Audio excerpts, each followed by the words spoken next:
We are good to go. Thank you. Thank you very much. Good morning, everybody. It is 10 o'clock sharp, and we call the Arizona State Board of Education meeting to order on today's date. And I will ask for a roll call. Member Baker? Muted. You're muted, Member Baker.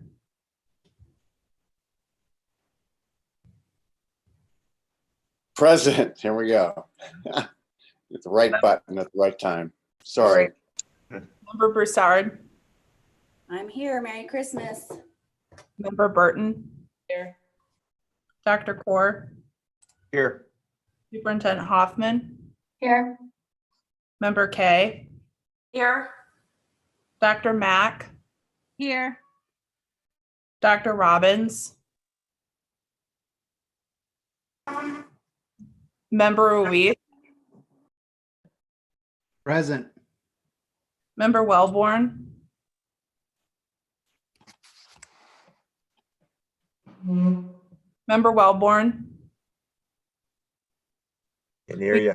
We can't hear you, but I will mark you as present while we figure out audio.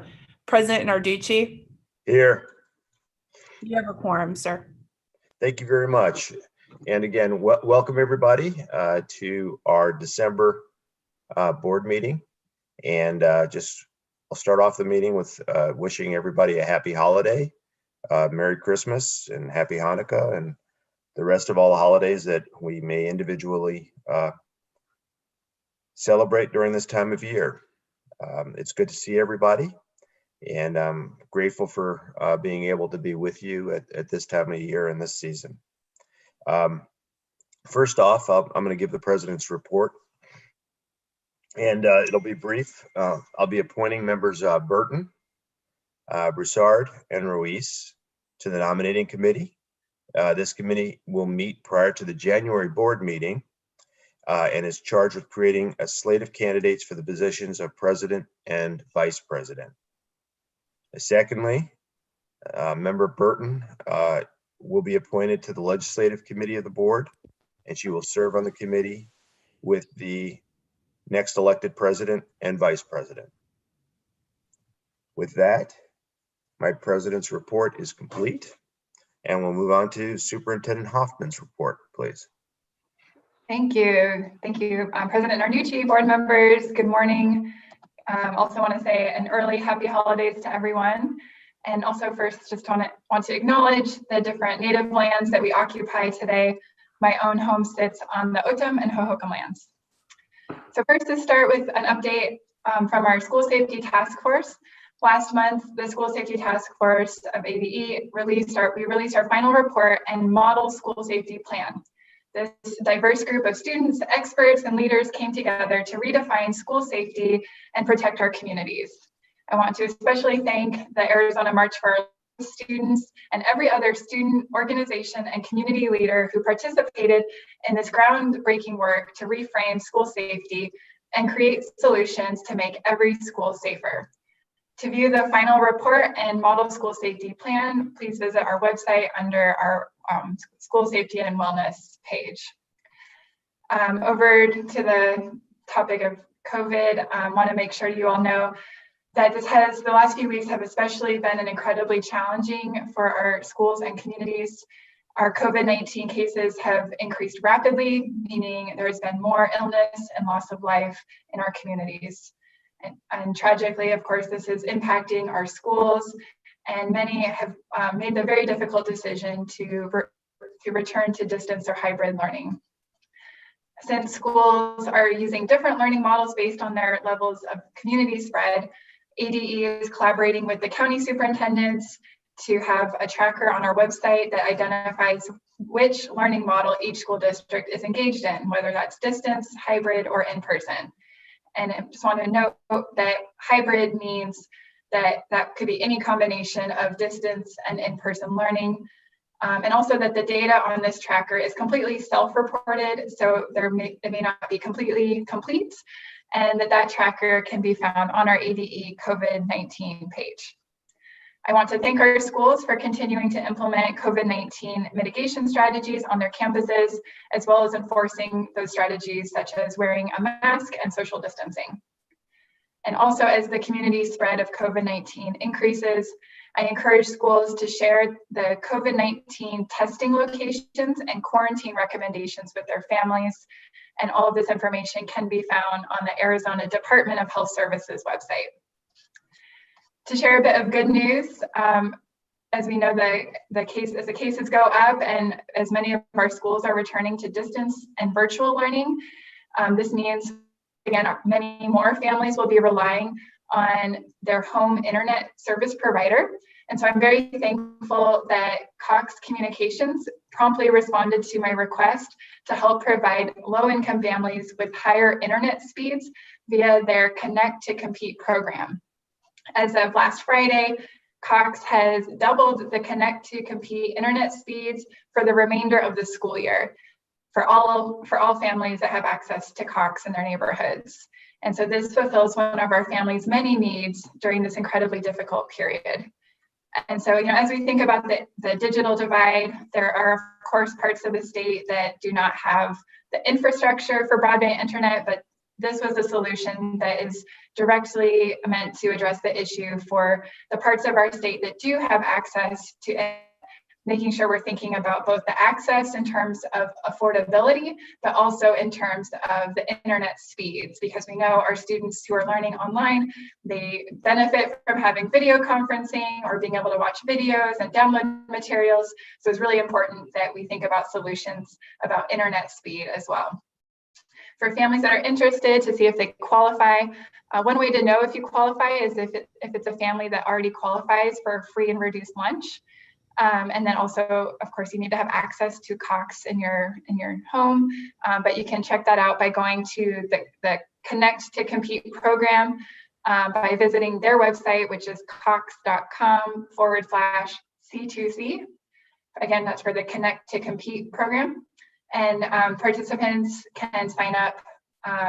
If they sign up by the end of this year, by December 31st, they can receive 2 months of free service and then pay $9.95 a month going forward. I would also like to provide the board with an update on the ESA program. 2 weeks ago, our ESA Parent Advisory Council met for the first time. This council is comprised of 11 parent members with the purpose of providing the Arizona Department of Education with consultation and advice on the administration of the ESA program. The council will provide strategic advisory support in order to ensure that the administrative processes of the ESA program meet the needs of our students and families enrolled in the program. The council is currently in the process of choosing a chair who will work directly with ADE staff to set agendas for future meetings and to help move the work of the council forward. I greatly appreciate the commitment and dedication of the members of the Parent Council. Their insight and support will help ADE ensure an efficient and effectively run program. ADE is also working to implement the ESA rules passed by the State Board ahead of the January 1st deadline, as well as continuing to implement recommendations made by the Auditor General earlier this year. We are currently in the process of, the draft phase for 15 policies and procedures for areas such as customer service performance, applications, expense approvals, appeals, and auditing. In addition, the department is working on these following tasks. With Class Wallet, we have established a plan for regular and ongoing training opportunities for parents, and this training plan will be rolled out in January. We are engaging a vendor to support marketing and outreach that will launch during the spring semester. We are working to establish a case management system to assign a primary point of contact for parents to improve consistency and quality in communication and improve service. We are finalizing a database of allowable expenses that will be made available on ADE's website in January. And we are outlining a quarterly reporting structure, and there will be more updates on this in January as well. It has been all hands on deck at the department as we work to improve the ESA program, and I look forward to sharing more updates in the coming months. My last update before we get to our student advisors is to discuss the ADE virtual job fair. We know this year has been especially challenging for our educator workforce. And in addition to our current teacher shortage, we know that we have also lost educators this year due to COVID as well. And that the challenges of teaching this year, unfortunately, have resulted in pushing educators out of the classroom. ADE is committed to helping our schools recruit and retain high quality educators and school staff. And one way that we do this is through our annual job fair.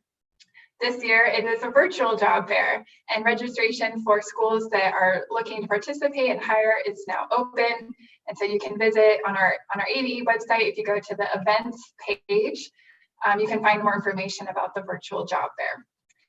And now I'm thrilled to introduce our student advisors who will be presenting today. As you know, our Student Advisory Council continues to meet to discuss some of the big challenges facing students and schools. And our students have created a wonderful collaborative space where they openly share ideas and listen to each other's experiences. And so I'm thrilled today that we have 3 student advisor presenters. And Sophia, would you like me to introduce each one? Sure. Do you have a preference of who goes first? I have first on my list, Janine Annette. She's first. Okay, perfect. Go ahead, Janine. All right, good morning, everyone. So today I'd like to talk about how COVID-19 has changed everything when it comes to how we teach our students. For my peers and I, it has enhanced our stress and anxiety levels beyond what it would be when faced with a normal school year. With the introduction of this virus has come new prevalent killers: sleep deprivation, anxiety, depression, and stress. I raise the question, should students be more concerned about their health or their grades? Not only do students have to pay attention to the stress of their safety and personal health, but they must also worry over the extensive workload of school. How can we expect children to manage their mental health while maintaining good grades as well as never missing an assignment? What students need the most from their schools, and more specifically from their teachers, is clarity. Students are dependent upon these people for guidance and help, but as of now are being met with uncertainty or no answer at all. How can we solve this problem and save our students? Understanding, clarity, and compassion. Schools should be more understanding of student technology issues, providing as much help and information as possible. Not all students can afford high-speed internet or high-end technology. Families are under much tension already, finding ways to obtain the resources they need, such as food, technology, a place to live, and more for their children. Teachers should apply less work to their students, lifting the stress of grading from themselves, and anxiety from students. Setting a limit to the amount of homework teachers can issue allows both the teachers and the students to focus their energy on the things that are important to them, handling the stress of their personal lives. There should be a standard protocol issued for online schooling, eliminating a massive amount of strain from both students and teachers. The more information we are able to provide, the more peace of mind we can supply to the families affected. COVID-19 has been devastating and will continue to negatively impact our schools beyond its infections if we continue to turn a blind eye to the fatal stress it inflicts on everyone. Students do not ask for no homework, just as teachers do not ask for no work. However, using our tools and our resources, we can dramatically reduce the distress coming from both parties.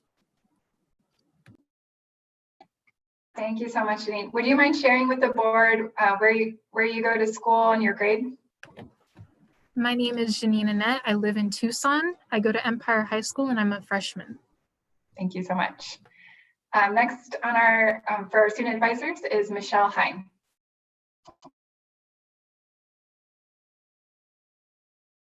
Hi, I'm Michelle Hine. I'm a sophomore at Gilbert Classical Academy in Gilbert. There are strengths that we can take wherever we go in life, regardless of what we do. These strengths do not include the nomenclature for carbon, oxygen 2, nor the square root of x.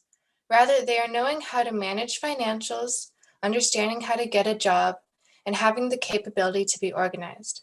Above all, it is being cognizant of the gravity behind these skills. How can we expect students to comprehend the significance without requiring the courses that teach these?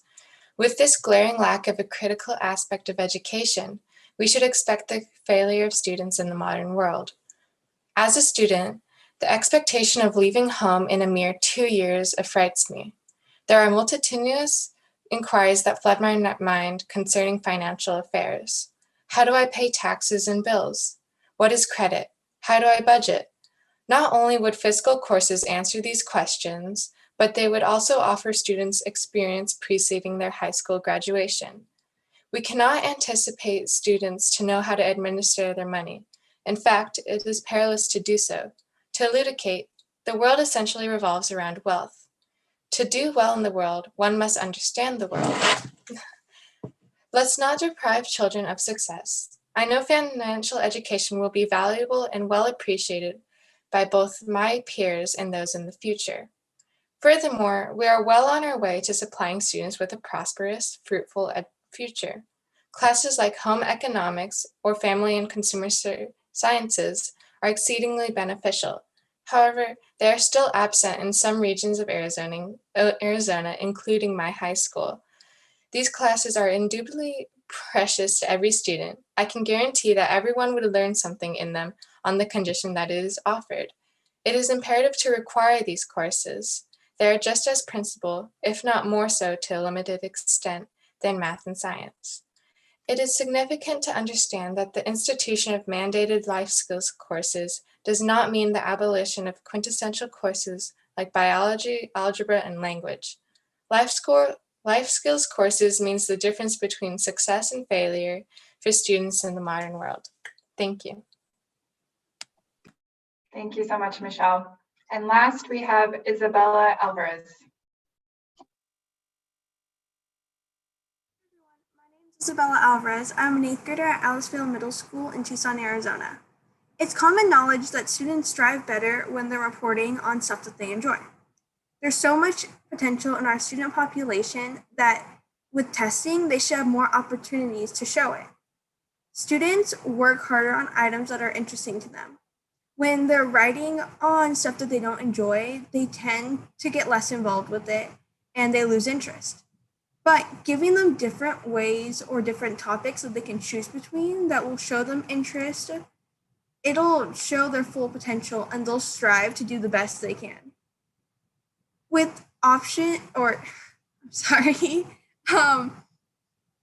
So the state could offer students the opportunity to show their potential by adding options on the ELA writing prompts for AZ merit or benchmarks.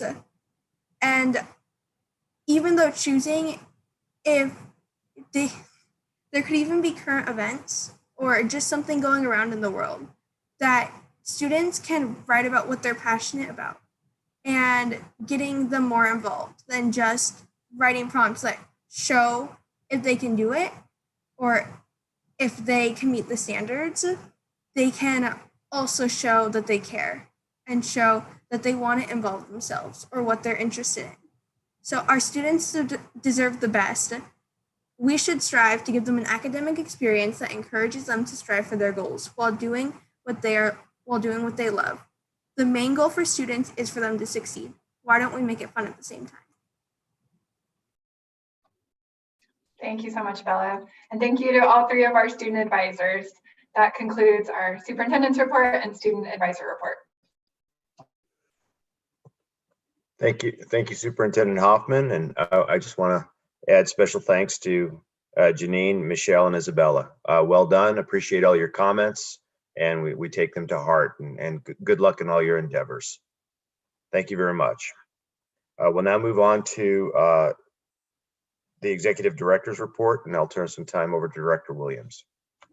Thank you, President Narducci, Superintendent Hoffman, members of the board. My report today is introducing to you as the board our new staffer, Catherine Ruiz, who will be serving in the Project Director of Empowerment Scholarship Accounts. So, Catherine.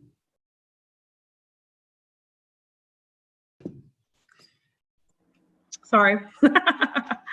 Technology. Can you see me okay? Can you hear me okay? Yes, go ahead. Wonderful. Good morning, President Narducci, Superintendent Hoffman, and respected members of the board. Thank you so very much for allowing me to meet everyone, introduce myself this morning.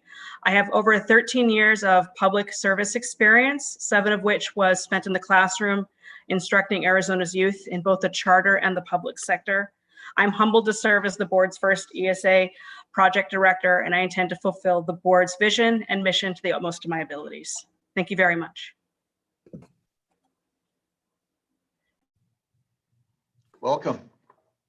Thank you, Catherine. She also goes by Kat. We're very excited to have her on staff. With that, President Narducci, that concludes the executive director's report. Thank you, Director Williams, and welcome, Catherine. We appreciate you and welcome you on board. And I know Alicia and Katcher and the rest of the staff will probably get you working hard as they work everybody else hard, including themselves. So appreciate that. We'll move on to item number 2 of the agenda, call to the public. And this is the time for the public to comment on items not on today's agenda or on the consent portion of the agenda. Speakers are limited to 3 minutes. And I believe we have 5 speakers. President Narducci, that is correct. We do have 5 speakers today for item number 2. Jessica, if you can please put on the screen a timer for 3 minutes. You can keep Assembly up. Thank you. All right. First up, we have Esley Montenegro, followed by Christine Emmanuel. Good morning, State Board. Can you hear me? Yes, we can. Go ahead. Okay, wonderful. Thank you so much for this time, State Board Superintendent Hoffman and members of the board. My name is Esley Montenegro, and I just wanted to thank you again for this time. And I'm following up today from last month's meeting.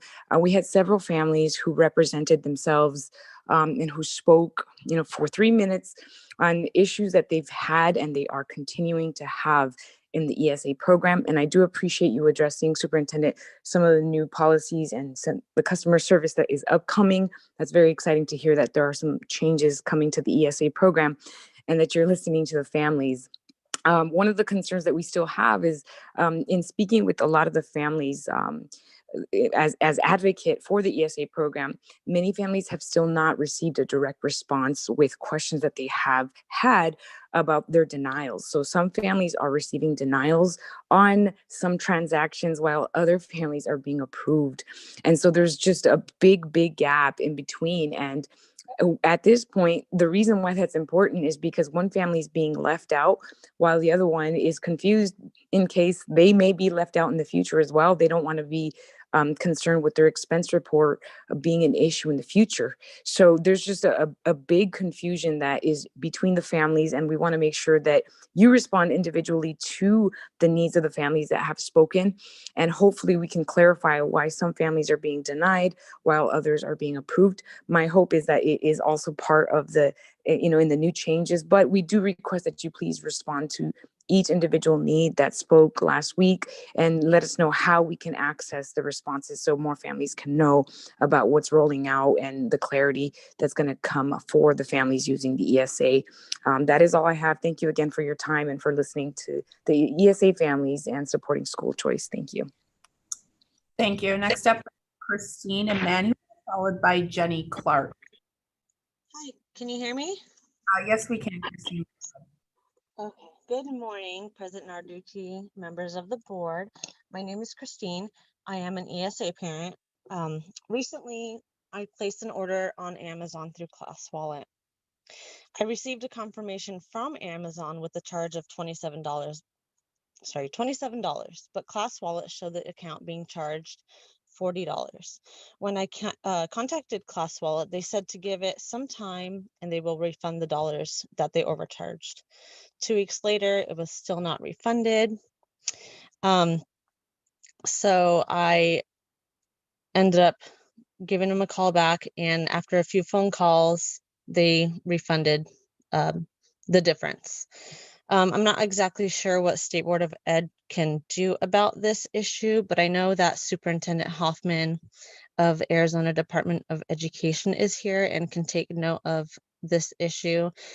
I'm not the only one that has this issue. There's a lot of parents that are having issues with refunds. I'm hoping that Superintendent Hoffman can contact the ESA department, the treasurer, and or ClassWallet to figure out what needs to be done to fix this issue.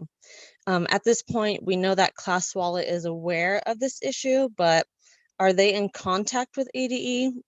We're not exactly sure. Also, if not, then why not? If they know that, this is going on. If they are in contact with ADE, which I'm not sure if they are or not, but if they are, why isn't ADE communicating anything with parents? Also, what happens to all the refund amounts that Class Wallet has lingering in their account that belong to ESA families? Actually, it's a bit unnerving knowing that the third-party vendor that is supposed to financially manage the ESA program is holding onto these funds, and they have no clue where the refunds go, who they belong to. Also, I would like to point out that on the Class Wallet platform, my account does not balance. I do not have access to every transaction made on Class Wallet. Class Wallet does not give me access to every single transaction made, so I can make sure that all dollars are accounted for. We need to be able to see every transaction in the Class Wallet platform. This is really important for us as parents. I also wanted, before I finish, I wanted to thank Superintendent Hoffman for the ESA update. Parents really do appreciate that. And welcome to Catherine Ruiz to the SBE. Thank you. Thank you, Christine. Next up, we have Jenny Clark, followed by Rebecca Cross. Jessica, is Jenny Clark available? Executive Director Williams, President Narducci, members of the board, Jenny Clark is not available. What about Rebecca Cross? Rebecca Cross is also not available. And Kelly Pacino? And I do not have Kelly Piccittino either. Thank you. President Narducci, would you like to wait for those three individuals or proceed with the consent portion of today's agenda? I assume that they all knew the time and that they needed to appear, right? Correct. Let's go ahead and proceed. There isn't another point on the agenda, number 4, agenda number 4, that they could speak, is there? Yes, if you wish for those individuals to speak at number 4 and make the change, you have that authority to do so. Let's do that. Let's do that and proceed. Okay, thank you. All right, so that concludes the call to the public for now.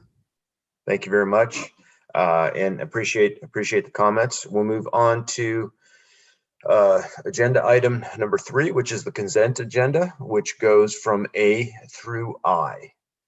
And I'll just ask the board, we're going to take this as one motion unless we have items that need to be removed from the consent agenda. I was not informed ahead of time that any items needed to be removed. I'll ask the board at this time if any items need to be removed before I move ahead calling for a motion. Hearing none, I'd like to take this agenda item in one motion. Do I have a motion to approve the consent agenda items 3A through 3I? So moved. I have a motion by Dr. Robbins. And do I have a second? Member Broussard. Thank you. I have a second by Member Broussard. All in favor? Aye. Aye. Aye. Please Aye. unmute. Aye. Aye. Any opposed? The ayes have it, and it's unanimous. Thank you very much. President Narducci, I was hoping to make a comment. I'm trying to find the right time. Oh, do it now. But with both my vote, I just wanted to celebrate also the it's agenda item F on the castle for our SEL competencies. Just wanted to highlight this because it was a few months ago that we adopted the social emotional learning competencies, which you can find on our website as well. And just wanted to highlight that this is amazing to have additional funding to be able to help support with professional development and helping with our LEAs to implement. So just wanted to highlight this one as a great, just a great thing for our schools. Thank you, Superintendent Hoffman. Agree wholeheartedly, as I think the rest of the board does as well. Thank you. So that completes item number 3 on the agenda. Let's move to item number 4, which is our call to the public. This is the time for the public to comment on items on today's general session, as well as any follow-ups from the last public comment that did not appear at item number 2. And we'll limit these to 3 minutes. Thank you, President Narducci. For the board members to know, we do have one written public comment from Superintendent Roger Freeman for item 5E that was attached into Assembly. For verbal comments, we have one from Mark Jordanstad, Arizona School Administrators. Go ahead, Mark.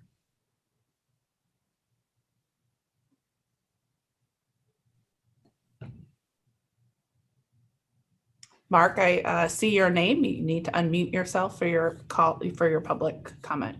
There you go. Perfect. We can see you. Good morning, President Narducci, Superintendent Hoffman, members of the board. For the record, I am Mark Jornstead, Executive Director of the Arizona School Administrators. Thank you for your continued leadership as you face daunting decisions on assessment and accountability, as demonstrated by 2 agenda items, 5C and 5E. 5C concerns 10th grade math. The lame duck AZM2 measures Algebra 1, 60% of the items, and geometry. According to the TAC notes on this, the geometry items, 40% of the test, will be anchored to their banked values, with the algebra items calibrated to the constraints of the geometry scale.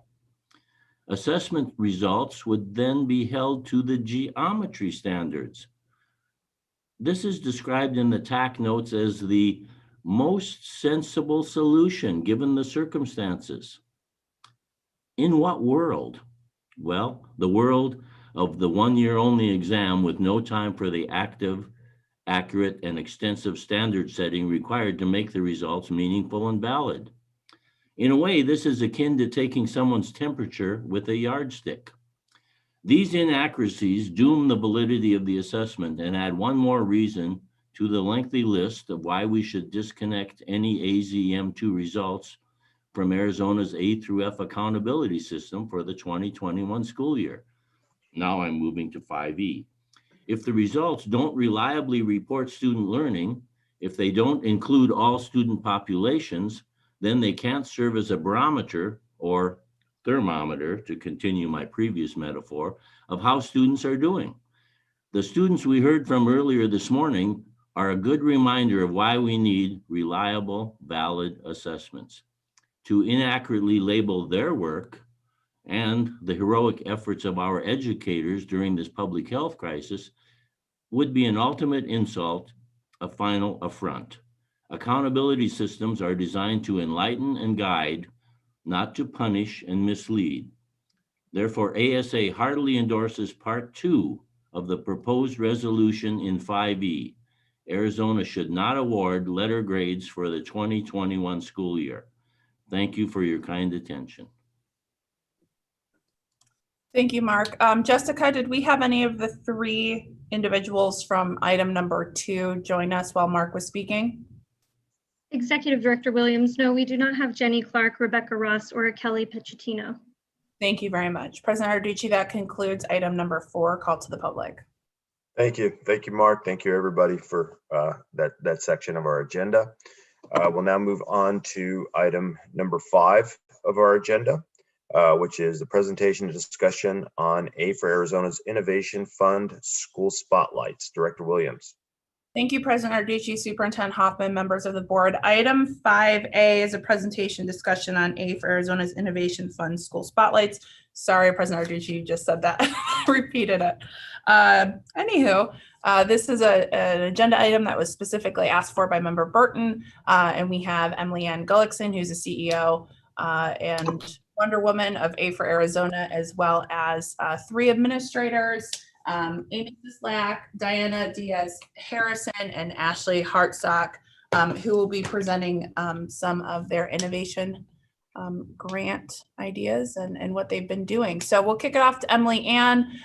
Board staff will run the PowerPoint. So Emily Ann, thank you.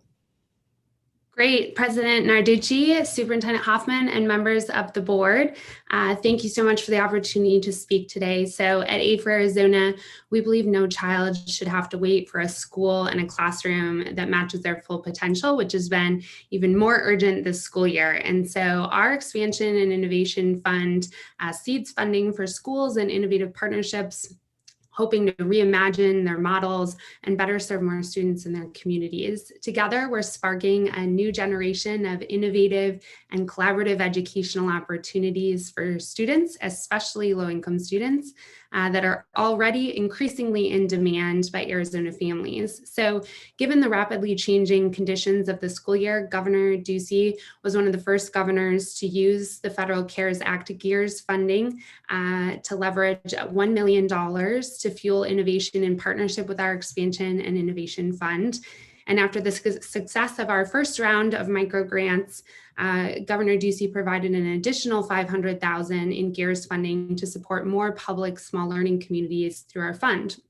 So this summer, we were able to award micro grants for 18 community-driven proposals throughout 5 counties to really help Arizona's most vulnerable students and those students in areas hit hardest by COVID-19 to ensure that they had access to an excellent education this school year and having the potential to reach more than 20,000 public school students. So we're honored to showcase for you 3 of these amazing grant recipients today, beginning first with a talented leader out of Pima County, Dr. Amy Sislak, the principal of Tinca Verde High School of Tinca Verde Unified School District.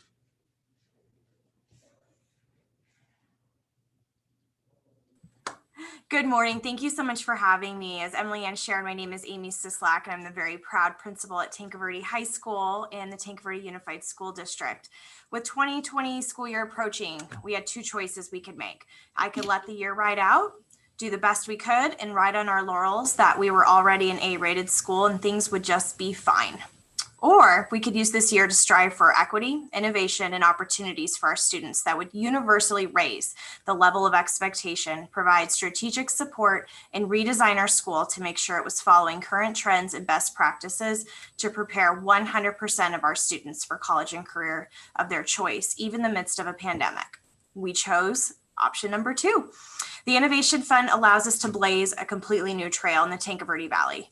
Tinca Verde returned to in-person instruction this fall, and due to other districts not all following suit, we found ourselves with a growing waiting list of students begging to return to in-person instruction. Our open enrollment population, simply put, is booming. Students in our open enrollment population represent a rich diversity of ethnicities, socioeconomic backgrounds, religions, and life experiences. With this enormous influx of students, we needed a better way to make sure we could guarantee our goal of 100% of our students having a post-high school plan. We opted to reinvent our school and create 5 clear college and career pathways that directly emphasize careers that are needed in Tucson, Arizona, as well as the Southwestern U.S. Part of our grant proposal was to partner with the top industry leaders in Tucson and use these resources to roll out our plan.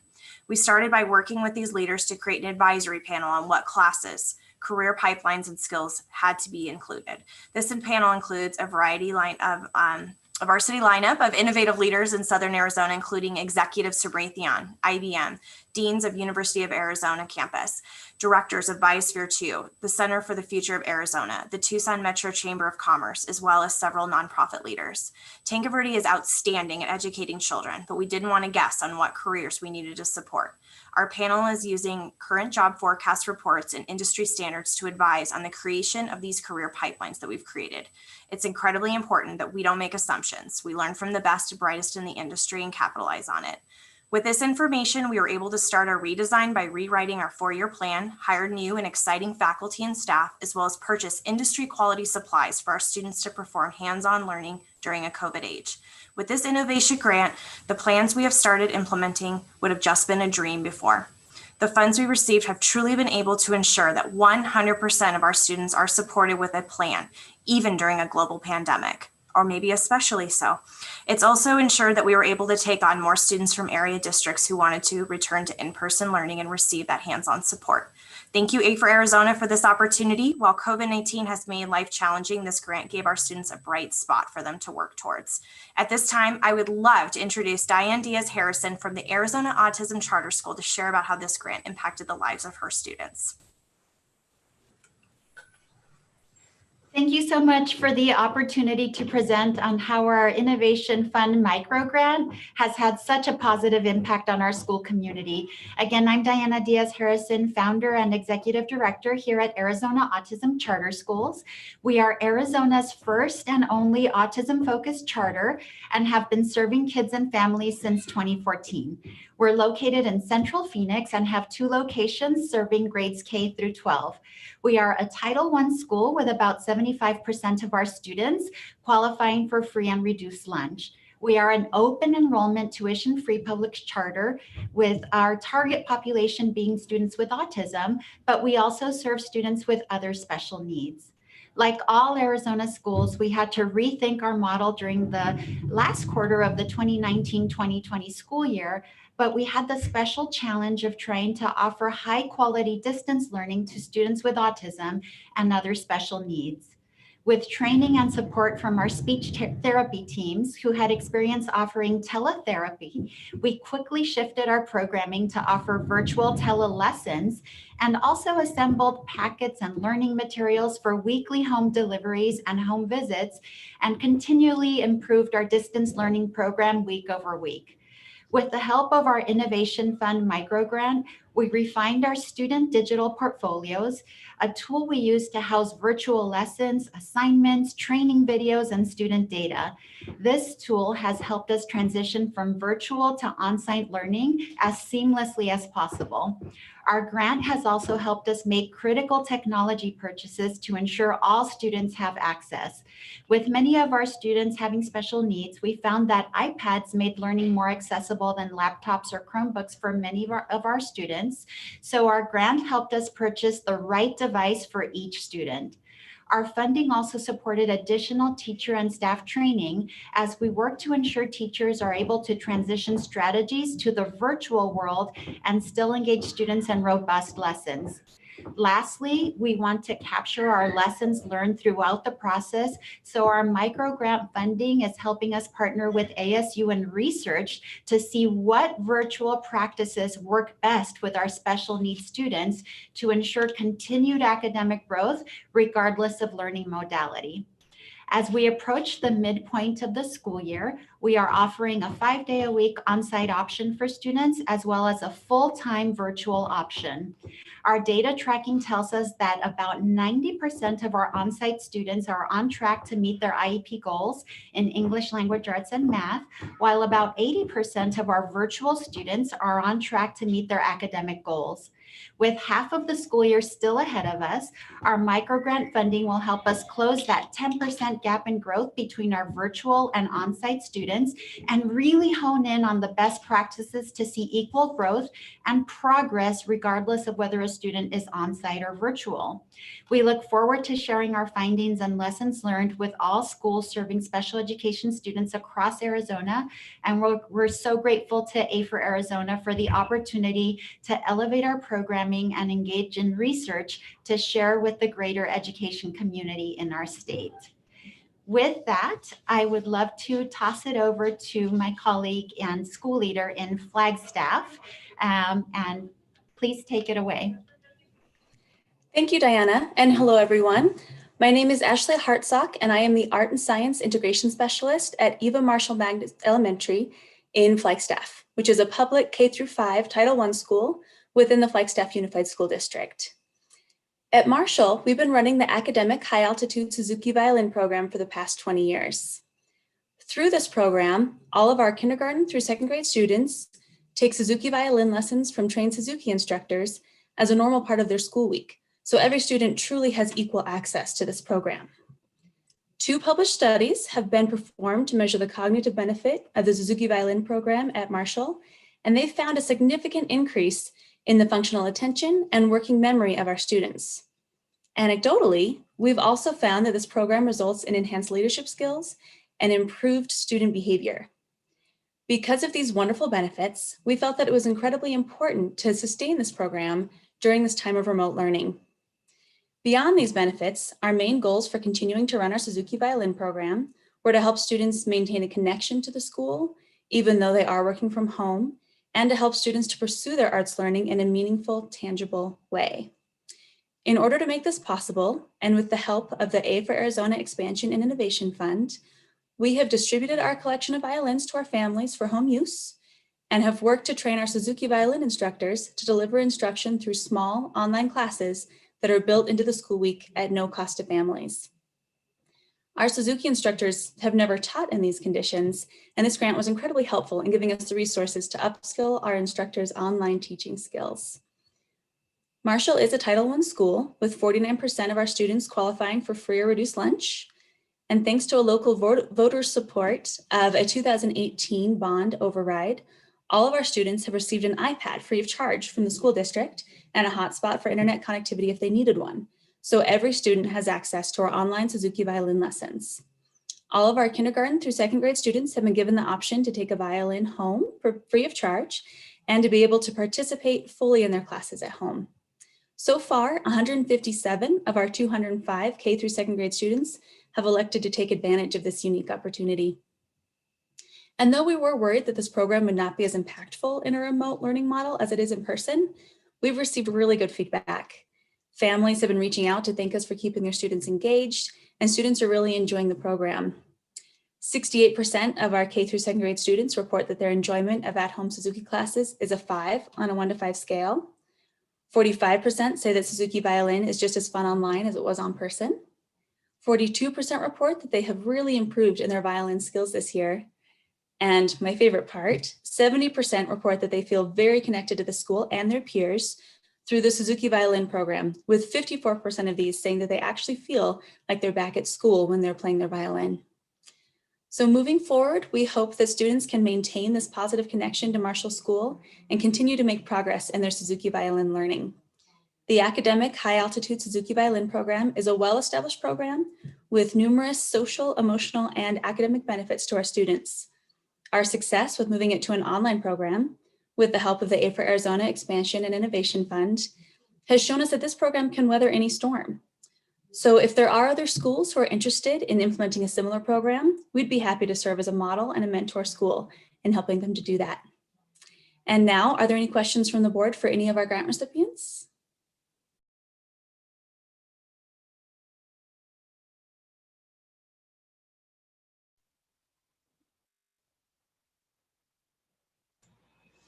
Hearing none. Alicia, thank you very much. I want to thank Emily and Amy and Diana and Ashley for your presentations.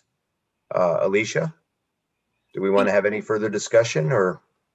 Thank you, President Narducci. Member Ruiz, I saw that you unmuted yourself. Did you have a question or a comment for our panelists today?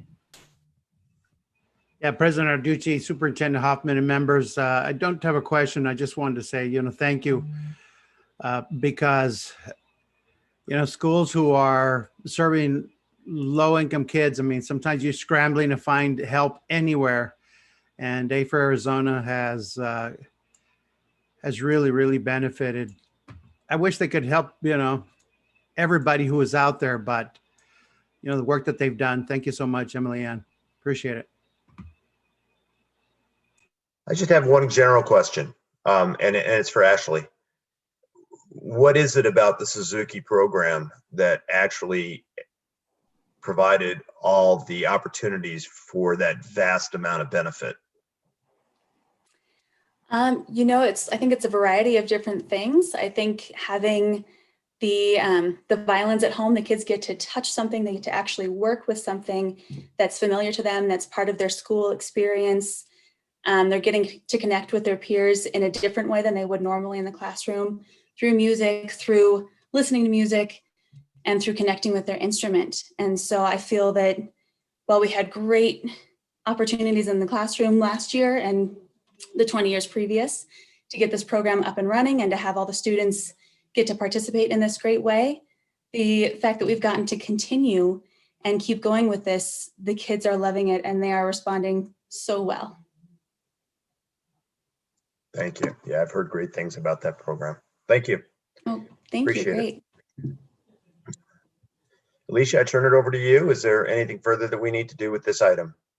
President Ricci, this item is for information only. So if there are no more comments or questions from the board, we thank our panelists.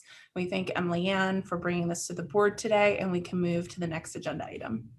Thank you. Thank you, everybody that participated in that item. Appreciate it. We'll move on to item 5B. Again, it's an information only presentation. Alicia?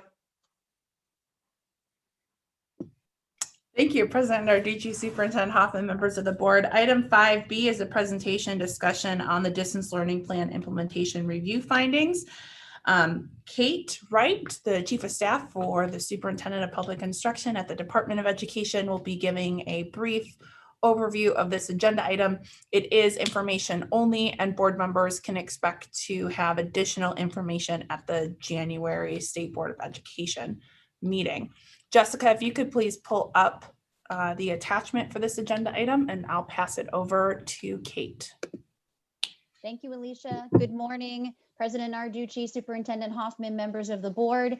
As Alicia mentioned, this is the sort of an interim update on the distance learning plan implementation review. Per Executive Order 2020-41, the department has begun to look at the distance learning plan implementation based on a random sampling of LEAs. So we came to the state board in September with our plan, which was to select a random sampling of 50 LEAs from across the state. The sampling was representative geographically and by size. So we selected LEAs from each of our counties, and the numbers depended on the number of districts and students within those counties. So you'll notice that there are significantly more LEAs selected from Maricopa County than, let's say, from Greenlee County, but we do represent across the state at least one LEA from each of our counties. The LEAs were contacted in September. We let them know that we were going to be reviewing their evidence, and we requested it. Jessica, if you can scroll down just a little bit, we'll look at the chart. And I know the members have had a chance to just take a look at this, but we'll have it in front of us.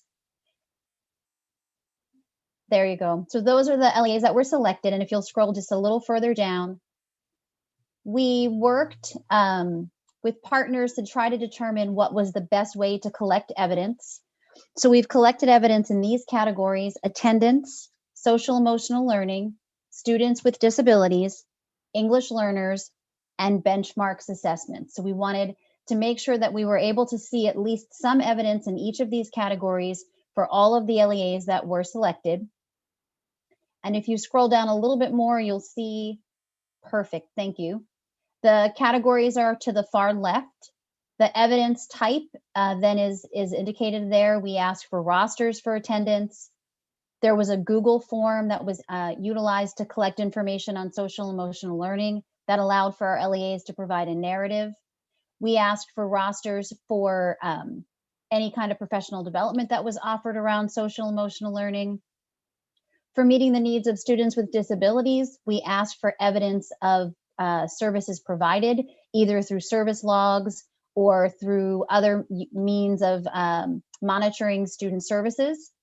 And then additionally, we asked for lesson plans for students with English that were English learners, which we received. The grade levels depended on the type of school district and the size. So the sampling differed in evidence depending on how large in the student population. What we have found in looking at the evidence is that 42 out of our 50 LEAs that we have been working with have submitted all of the evidence requested. And I want to take a second to thank Associate Superintendents Kelly Koenig and Mike Manley, who worked with me to review all the data that was submitted. Data was submitted either in a zip file or through the Google form. And what we were able to find over the course of the last several weeks is that the evidence provided was accurate and reflected what was in the distance learning plans. So the attendance rosters matched the way that they had indicated that they would take attendance. Service logs that were provided for students with disabilities demonstrated that services had been provided. Lesson plans indicated that English learners were being provided differentiated instruction. For benchmark assessments, a narrative was requested, and 42 out of the 50 were able to describe the benchmarks and provide detailed sort of descriptions of what the platform was and how many students were provided the assessment, so that was satisfactory. At this time, we're working with 8 of our LEAs who struggled to provide all of the evidence provided. These LEAs are primarily small, rural districts. Many of them, we believe, either have had staffing changes, so the person primarily contacted to provide evidence has changed, or they lack the support within their LEA, particularly based on the burdens that are inherent in meeting the needs of COVID, to provide the evidence that was requested in the timeline that we provided. So we are currently at the department working with the 8 remaining LEAs to get the evidence submitted. We anticipate that most of that evidence will be submitted within the next couple of weeks. We're making personal contact, making phone calls, talking to folks. In January, we will provide you with an additional update to let you know the status of the remaining evidence and any negative findings that may relate to that. With that said, if there are any questions, I will be happy to answer them, or suggestions that you might have in further review. Thank you. Thank you very much for the presentation and for the information. Are there any questions for Kate? President Narducci, Member Burton has comments, and then we'll go to Member Broussard. Thank you. President Narducci, Superintendent Hoffman, Kate, thank you for this update. I think it is a good start to give us an idea of what's going on. I guess my question has to do with next steps. I guess I'm feeling like we just heard some spotlights of some really great things going on. Is there any way that we could get some similar, like, deeper dives into what some of these districts are doing and what these plans look like and what the implementation looks like? So that's probably my first question. And also you had mentioned that you would provide information on negative findings. I think that was something that was in the original report. I'd like to see some positive findings. I'm sure there's some great work going on. And again, I'd like to learn more about that, if that is something you could provide either in January or after. But I think it's important to see what districts are doing. I think this is good to know that they complied, but I'm interested in maybe just a deeper look. President Narducci, Superintendent Hoffman, Member Burton, that's a very well taken point. So yes, I would agree. I think we can provide additional updates in January that give you sort of a broader picture of what was done. And we certainly can take a look at the 50 who were submitted and select some best practices or some evidence that would be a positive spotlight. Additionally, the executive order does mention that reviews can be completed across the school year. So whether that's because we're concerned that we have concerns. So for example, we have had some conversation around Azella placement tests where some districts have been slower to be able to implement those, and where we might want to take a look and see what's happening. We can do the same for districts that we hear are doing amazing things and spotlight those as well. So I think it is important to focus on both. And I also understand the request for a broader report in January that gives some more detailed information, and we can meet that need as well. Thank you. Thank you, Kate. Alicia, for some reason, I can't see everybody on the board, so I'm going to count on you to call on people. President Narducci, I'm psychic, and so I kind of figured that was what you needed me to do. So yeah. I made the screen pretty big so I can see all the members of the board. Next up, we have Member Broussard, I believe, had a question or comment. Yes, thank you, Alicia and President Narducci. Members of the board. Okay, so Kate, yes, thank you so much for providing this information. And it's funny because my comments, even that I jotted down, pretty much mirror what Member Burton's had said.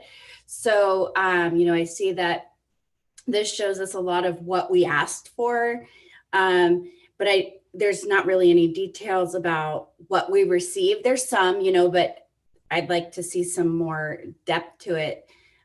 Because I am interested in how the schools are taking attendance and why they're choosing that way over this way. Maybe not in depth, but just what do the Google Forms look like that were submitted and what was included in those? Some curiosity over how everyone is doing what they're doing, and then maybe even allow that way I can see, and the rest of the field can see some alternatives maybe to how they're doing the same work, and maybe switch things up if another district is doing it in a manner that gets them more information or allows it to be easier or more simple. So I'm just looking forward to the next dive into this, but thank you very much for compiling this and presenting it to us today. You're welcome. President Narducci, Superintendent Hoffman, Member Broussard. And I think one of the other things that I mentioned to Alicia when we were organizing this is that time was a challenge, right? So we wanted to give our LEAs enough time to collect the evidence and submit it. It was a fairly substantial amount of evidence that we asked, and somewhat of a burden to some of our smaller districts for sure. And then at the department, we needed to take a look at it. I want to also say that we looked at a lens of compliance. We really did. Did they submit what they said they were doing? We didn't do any evaluation on whether it was a positive practice, whether it was effective, whether it was better. So we haven't done any of that work at the department. What I would say is that when we present an update in January, that will be something I think the board will want to consider as well, and what that evaluation process does look like, because per the executive order, what ADE has done to point has just been really has been compliance, and you've noted that, and I think that's, to your point, that's accurate. We collected the data, we made sure that it matched what they said they were doing, but there is room, I think, for a deeper dive. We just need to discuss what that looks like as a state. And if I may, President Narducci, I thank you for that clarification, and I want to reiterate that I want to see the compliance aspect of this, because we don't want to make the districts feel that we're looking for a gotcha on them. And so the details that I think myself and Member Burton and possibly other members of the board are looking for are just so what we can learn from it and what the field can learn from it. And so if we dive deeper into it, it's not going to be to point out how one district's doing something in a less effective way than another district. It's just to have an idea of what's going on out there.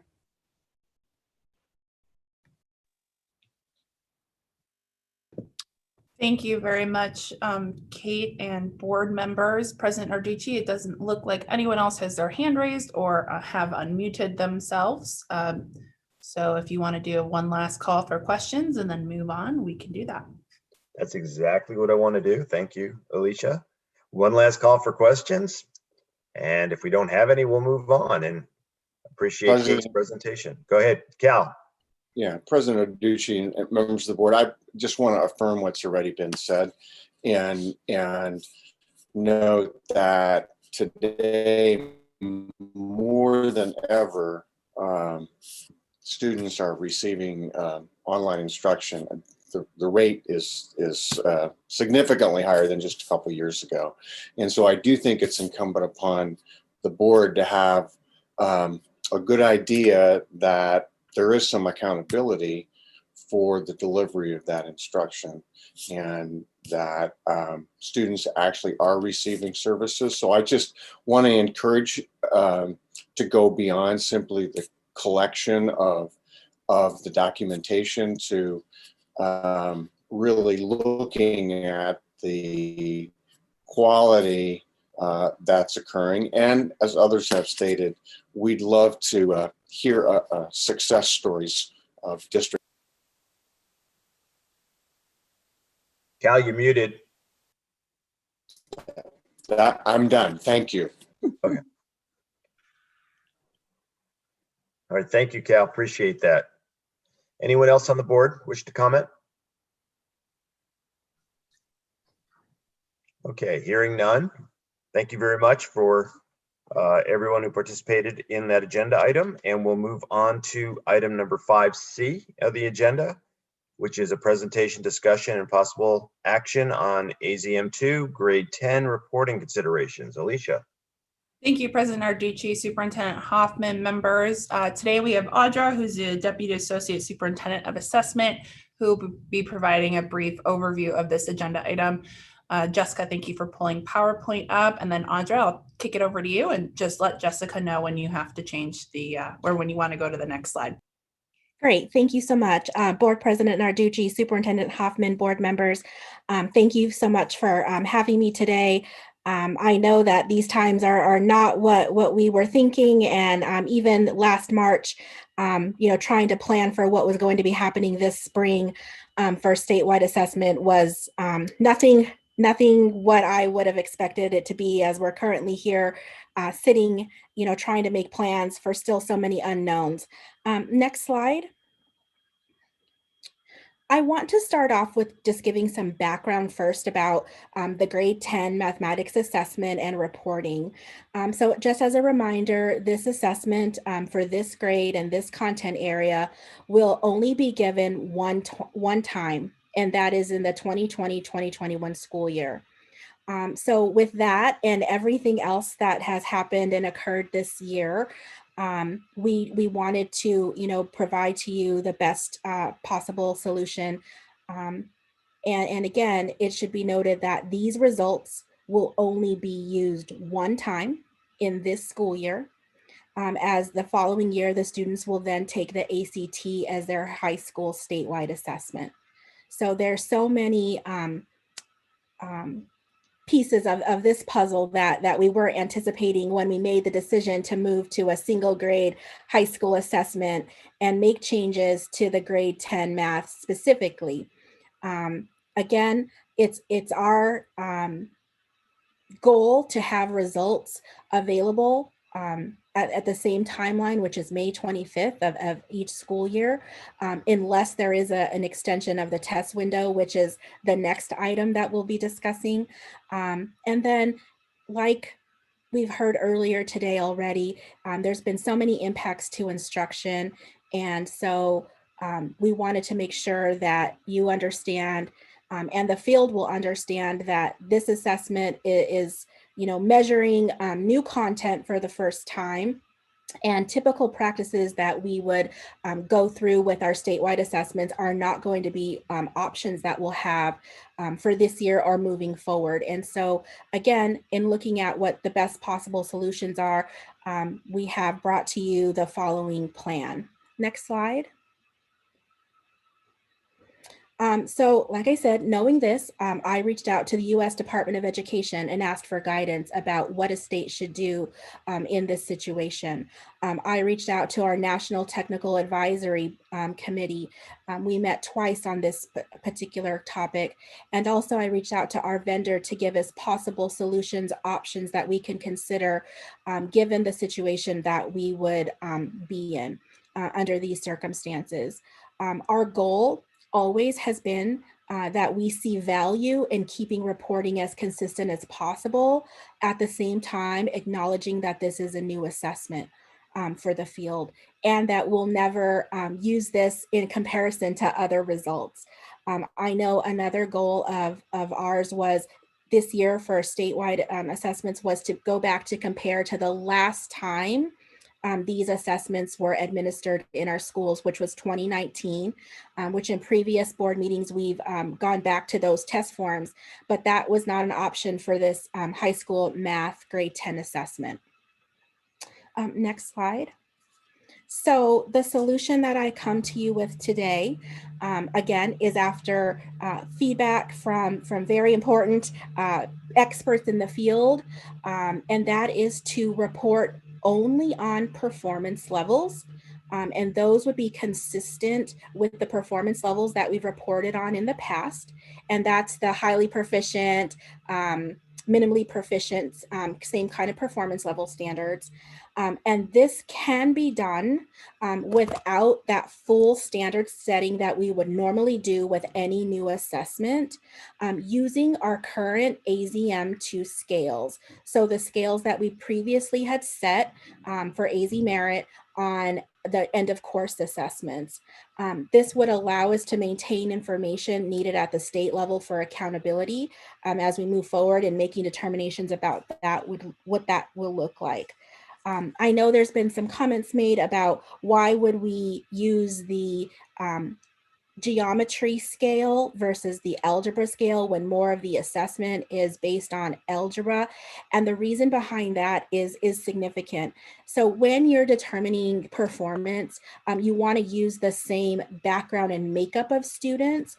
And so for us to use the same performance level, these students are going to take this assessment in grade 10. Therefore, we would want to use the scale that had the grade 10 students, which was geometry, as our anchor, and then pull those Algebra 1 items in. This was definitely an area that I had to learn more about to understand why that is happening. And we feel that it's very important that we would send out communications to the field early as possible, early as possible, in that after this decision or recommendation could be approved or considered by the board, so that we would let them know what was coming and make sure that they're aware. And again, doing some additional possibly webinars on this particular decision for the field so they would understand more completely. Again, the benefits of going with this recommended plan would eliminate the need to bring in educators to set new cuts and performance levels. That usually happens late June or July. And I will say I reached out to other states to see, have you ever submitted or have you ever set standards in virtually? And there have been no states that have ever set standards virtually. That is a week-long meeting that we bring in educators to do that work. And so by going with this plan, we would not have to bring in educators to do that. Also, this plan would reduce further delay in reporting, since we have current scales that we could use to do this with. And finally, it would eliminate the costly standard setting process that we would go through, and then still not even knowing where we will be in the next couple of months with schools in session or distance learning. So those are some of the benefits I wanted to highlight for you all. And I think there's one more slide. Okay, perfect. I just wanted to see if at any time you have any questions for me on this topic. Alicia, I'm going to turn it over to you again because I can't see but 4 on my screen because I'm not dual screening. Thank you, President Narducci. I had to turn my video off because it said my internet was unstable. So at this point, I don't see any board members who have unmuted them. Oh, Member Broussard has her hand raised. Member Broussard. Oh, thank you. President Narducci, members of the board, and Audra. Reading through all of this, I'm still just not satisfied. And I know, and you said it might be nice to get some webinars out to the field so that they understand this decision a little more. Mm-hmm. I'm still not satisfied about not giving credit where credit is due for our students when they are being tested in algebra, but not being scored and given the credit for having tested on those algebra items and content that it's being, I don't know. I just feel like it's almost like false advertisement. So explain in my mind with what I understand right now. So can you explain that a little more to me so that I understand that we're not falsely advertising that these are geometry scores when in reality they a good portion of them are algebra scores? Yes. President Narducci, Superintendent Hoffman, board members. I'm going to do my best to explain this. This is very technical, and I have, like I said, been trying to learn as much as I can to understand that. Those were some of my first initial thinkings is, wait a second, we have a test that's 60% algebra, but why are we using the scales? And again, from our talks with our TAC members and our vendor, they said that we want to anchor it on the assessment of the same year, but that we will be doing, they'll be doing behind the scenes, the psychometricians, getting the scales and matching them onto. That will also allow us to say that this assessment is at the same rigor that it's always been, by putting it onto that scale. I don't know if I'm doing a great job or not for you on that. Again, what I can say is they have, tried to communicate this over and over to me, so that I could do my best to share this with you, but that this assessment will give a performance level based on this grade 10 assessment, anchoring the items onto the grade 10 EOC course, but that will move those algebra items into that, and that would give an overall performance for the grade 10 assessment. If I could go a little bit deeper, as you saw in the presentation, we're recommending that we're only giving that performance level. And that is because if we go any deeper down further without doing more follow-up the years after, like we would normally do with our assessments, looking at the assessments the next year after we've set standards, we wouldn't be able to do that. So this will allow us to only report out performance levels and not any other information, because we won't be able to come back and look at that or give comparisons to prior years. Is that helpful? It is. I definitely don't fully comprehend it because it is so technical. But I think maybe looking at the performance and the fact that I have a lot of faith in our TAC members, I understand a bit more. Okay. And this is just such a unique year that it's hard to really come up with the perfect system when we're missing so many pieces. And I think that's exactly the process that we went through, like looking at the best solution. And I will say our TAC members have been a part of our TAC for over 10 years, some of them 15 or more years. They have significant understanding of Arizona and our assessment system. And so again, when they heard the plan and proposal early on, they thought that this was a great solution to all of the challenges that we are currently facing, and then possibly will be facing the remainder of this school year. Thank you, Member Broussard. Superintendent Hoffman. Thank you, President Narducci, board members. First, I just want to say thank you to Audra for doing your due diligence and asking the experts and learning about this issue and trying to find the solution that's best for our students. I think what I'm kind of hearing from Jill, from Member Broussard, and I may be wrong, so I don't want to misinterpret what she was saying, but I think what might also be helpful for me too is if we could clarify that whether or not or how the algebra questions will be counted. Because I think when I hear, I'll just speak for myself, but when I hear that the test is anchored on geometry, it kind of makes it seem like that 60%, the algebra portion of the test is not scored or is not counted. So I was kind of presuming that's not the case, but maybe if you could just, I think that could be an easy misinterpretation to make when we're saying that the test is anchored on geometry. And so my question, if you could just expand further on how is the algebra portion of the test, how does that fit in? How is that scored in the test? Hope that makes sense. Yes, and again, I think we're going to have to do a lot of work on this for the field as well. But so when you have a scale, you have certain levels, right, that students perform at, and you get a scale score. So typically we give scale scores out for students.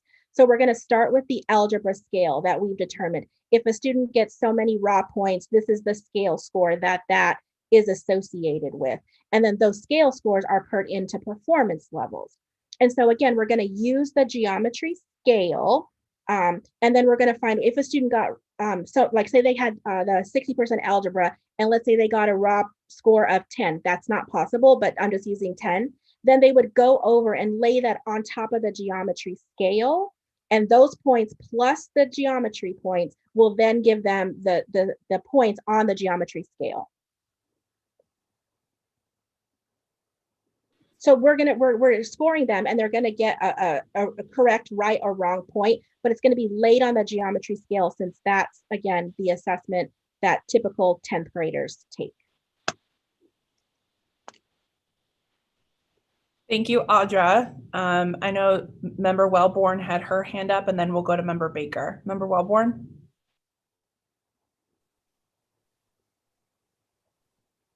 Thank you, Director Williams, President Narducci, Superintendent Hoffman, members of the board. I'm not an educator, and I'm new to this, and I've tried to learn a lot about the assessment, metrics and scaling and all of that. But I'm really struggling with this issue because it's so technical. I don't really understand what the significance is. And I think that's could be worrisome when we actually end up handing out scores and proficiency levels to students and teachers. So I guess my first question would be, are we going to be telling the educators and teachers and LEAs all the same kind of information that you're telling us? Or is this something that happens on the science of tests, of assessments, that we don't really need to tell the field? I mean, we need to assure ourselves that there is good math and validity behind the testing we do, but how much information do we need of that is required to communicate to schools and teachers and educators and parents and students? Because I'm very concerned if we have to try and explain some of this to them, because I've been studying it and I'm an average intelligent person, and for the life of me, I can't understand this. So when a kid gets a score that says they're proficient and they got an 85 on their, this test, what does that mean? Is that very easy for them to understand what it means and how to apply it? It needs to be very simple and comprehensive on the receiving end at the very end. And so can you just, Audra, could you kind of walk me through that part of it? Hopefully this is sort of behind the scenes type of mathematics, and we don't really need to explain it to the users of the information. So I think there's a couple of things. Number one, I want to be as transparent as possible with this. So I think that we would have a webinar for school district assessment directors to understand the proposal, the plan, how this will work. So I think that's one level of communication. But as far as a parent or a teacher, so what we're proposing is that they would get a performance level, highly proficient. And that has always had a performance level descriptor associated with it. And that's the narrative that goes on our reports, is in the student files that the schools receive. And that says a student who is at this performance level can do, and it lists all of the skills that they can do. And so we've already worked on the combination performance levels for this new grade 10 test. We worked on it last year, hoping that we were going to administer this test. So those have already been developed. What's going to go on behind the scenes with the mathematics is that calculation, that number. But what will be given to the field, what will be given to students and parents is the narrative report that says this is your performance level, and then the narrative of how they did, what that means. They can compute simple equations. They can identify circles, whatever the skills are for those assessments, which we've had for years, they haven't changed. Because again, this assessment is taking questions that we've developed for each of those end of course and brought them together with teachers looking at that new blueprint. So on the user end side of it is just to interpret and say, my child scored proficient, here are the skills they are, and it's some blend of their algebra and geometry capabilities. Yes, and we will identify what both of those are. So we have for performance level minimally proficient, we have both algebra and geometry skills that are in there, or highly proficient or partially proficient. Each of those 4 performance levels have that narrative with that. Great. Thank you very much, Audra. Thank you, Member Wellborn. Next, we have Member Baker, followed by Member Mack. Member Baker. Thank you. Overall, I think our objectives in all of this, besides compliance, is we want to protect the legitimacy of assessment, and we want to give teachers and parents useful information. And I share the same concern that's been expressed. It's so confusing that it could easily put us in a situation where it discredits assessment, or people say this doesn't make any sense, so why are we doing this? And you know the kind of language that'll come out. So your last comments were helpful in that, as I understand it, there'll be a breakdown of skills, so there'll be useful information for teachers and for students.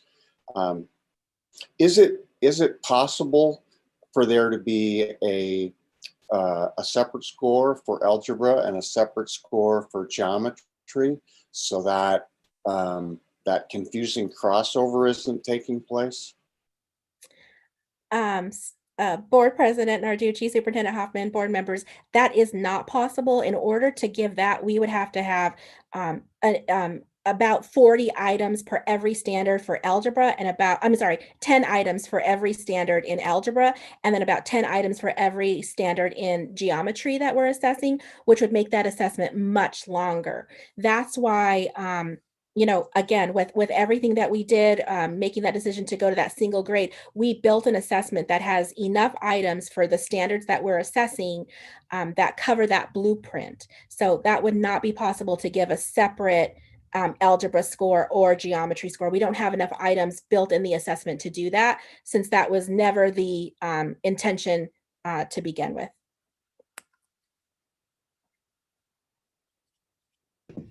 Thank you, Member Baker. Member Mack.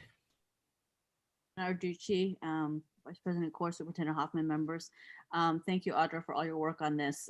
Just to clarify for myself, so we're kind of in this situation because of, basically we made this decision a while back, the 5-year plan, and because of the inability to assess in the spring of this past, because of the pandemic, we did not have the option to do the traditional standard setting that we would have done. Is that correct?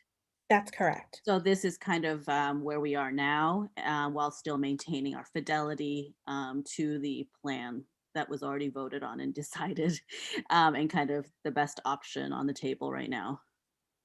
Yes, I would agree with that 100%. Okay. And then, go ahead.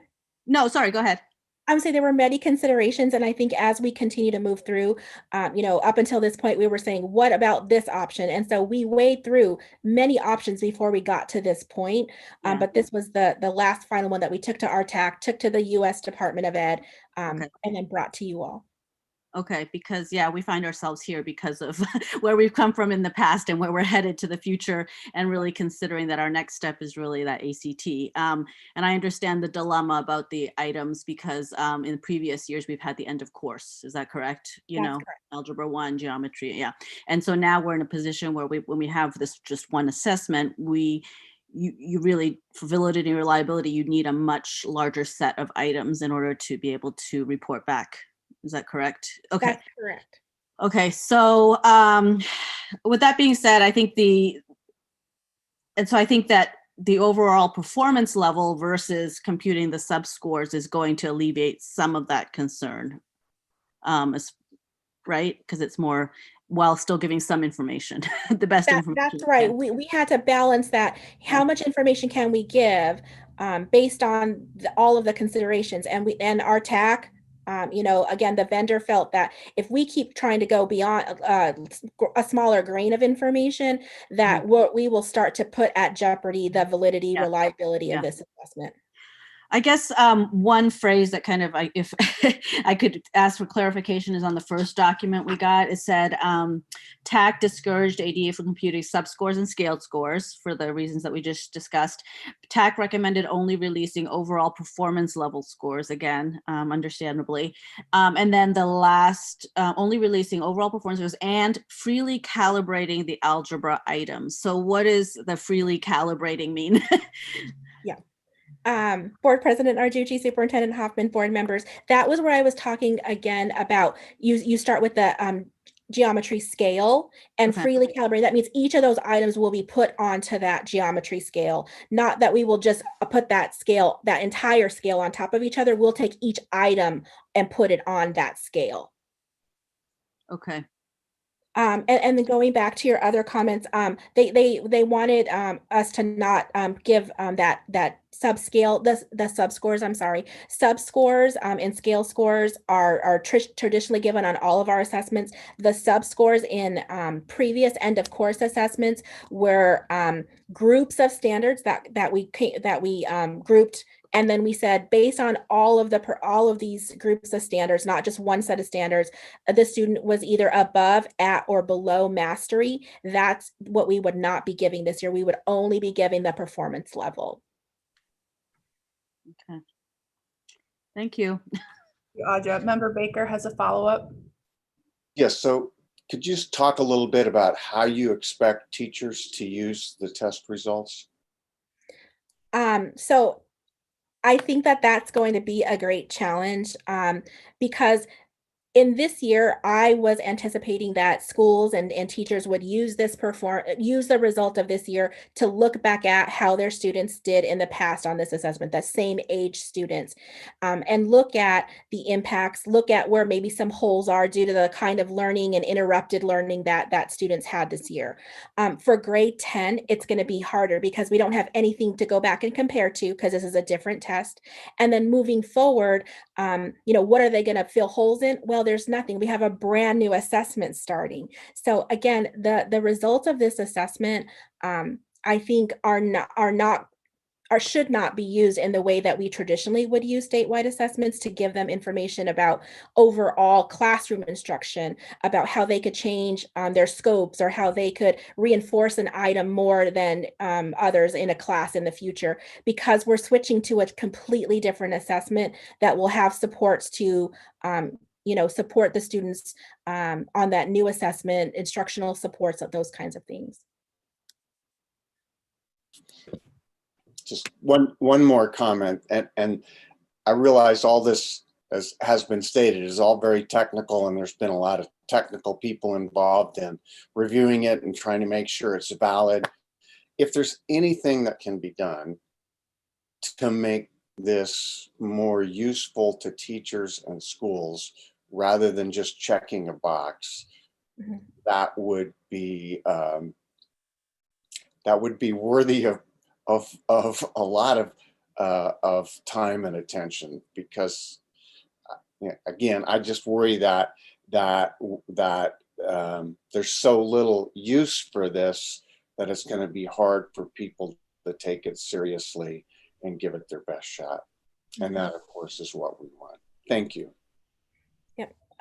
President Narducci, Superintendent Hoffman, board members, if I could add, so in addition to that comment, I would like to say that we are going to put out a survey to educators to kind of give us some context around instruction, supports, concerns that they have, that we would put out a report at the end to accompany these results.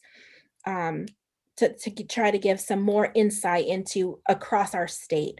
So, without we're working on the survey now. We're working with our TAC. I'm working with other states that are also putting out similar surveys to accompany their statewide assessments, so that we could give more context to the results that we'll get on this year's assessments, but that could help for the future if we continue with distance learning or this kinds of supports for students. So we are working on a survey. Thank you, Audra. President Narducci, Superintendent Hoffman would like to comment. Thank you, Dr. Williams. Superintendent, President Narducci, board members. Just to clarify on, again, for what Audra just added about the usefulness. So if I could ask a follow-up question on that. Because what I understood was that for each student, they would still see whether or not students were scoring as proficient or not proficient, falls far below, those types of determinations, right? Yes. So then, won't that information be useful for parents at a minimum? I'm just trying to think to me, it seems like there is still some usefulness in knowing how a student is doing. I mean, maybe it's, I'm trying to figure out that piece, because to me it didn't sound like it was not useful. It seemed like there still would be use for these data. Yeah, absolutely, that piece. And then even with the performance level descriptors, the narratives that I spoke about that will accompany those reports. I know some schools find those very helpful, that teachers can break down those further. So yes, there is definitely still some usefulness. I think that after a year like this, though, we are just searching for any information and as much information as we can. And again, I encourage even schools to reflect back on, how did students do on their formative assessments, their interim benchmarks compared to the statewide now. And that could give some insight into, the kind of instruction, some possible changes, maybe where some needs are for students overall as you prepare for the next year, whether it's ACT or your formative benchmarks. So yes, there is still some usefulness that could be gleaned.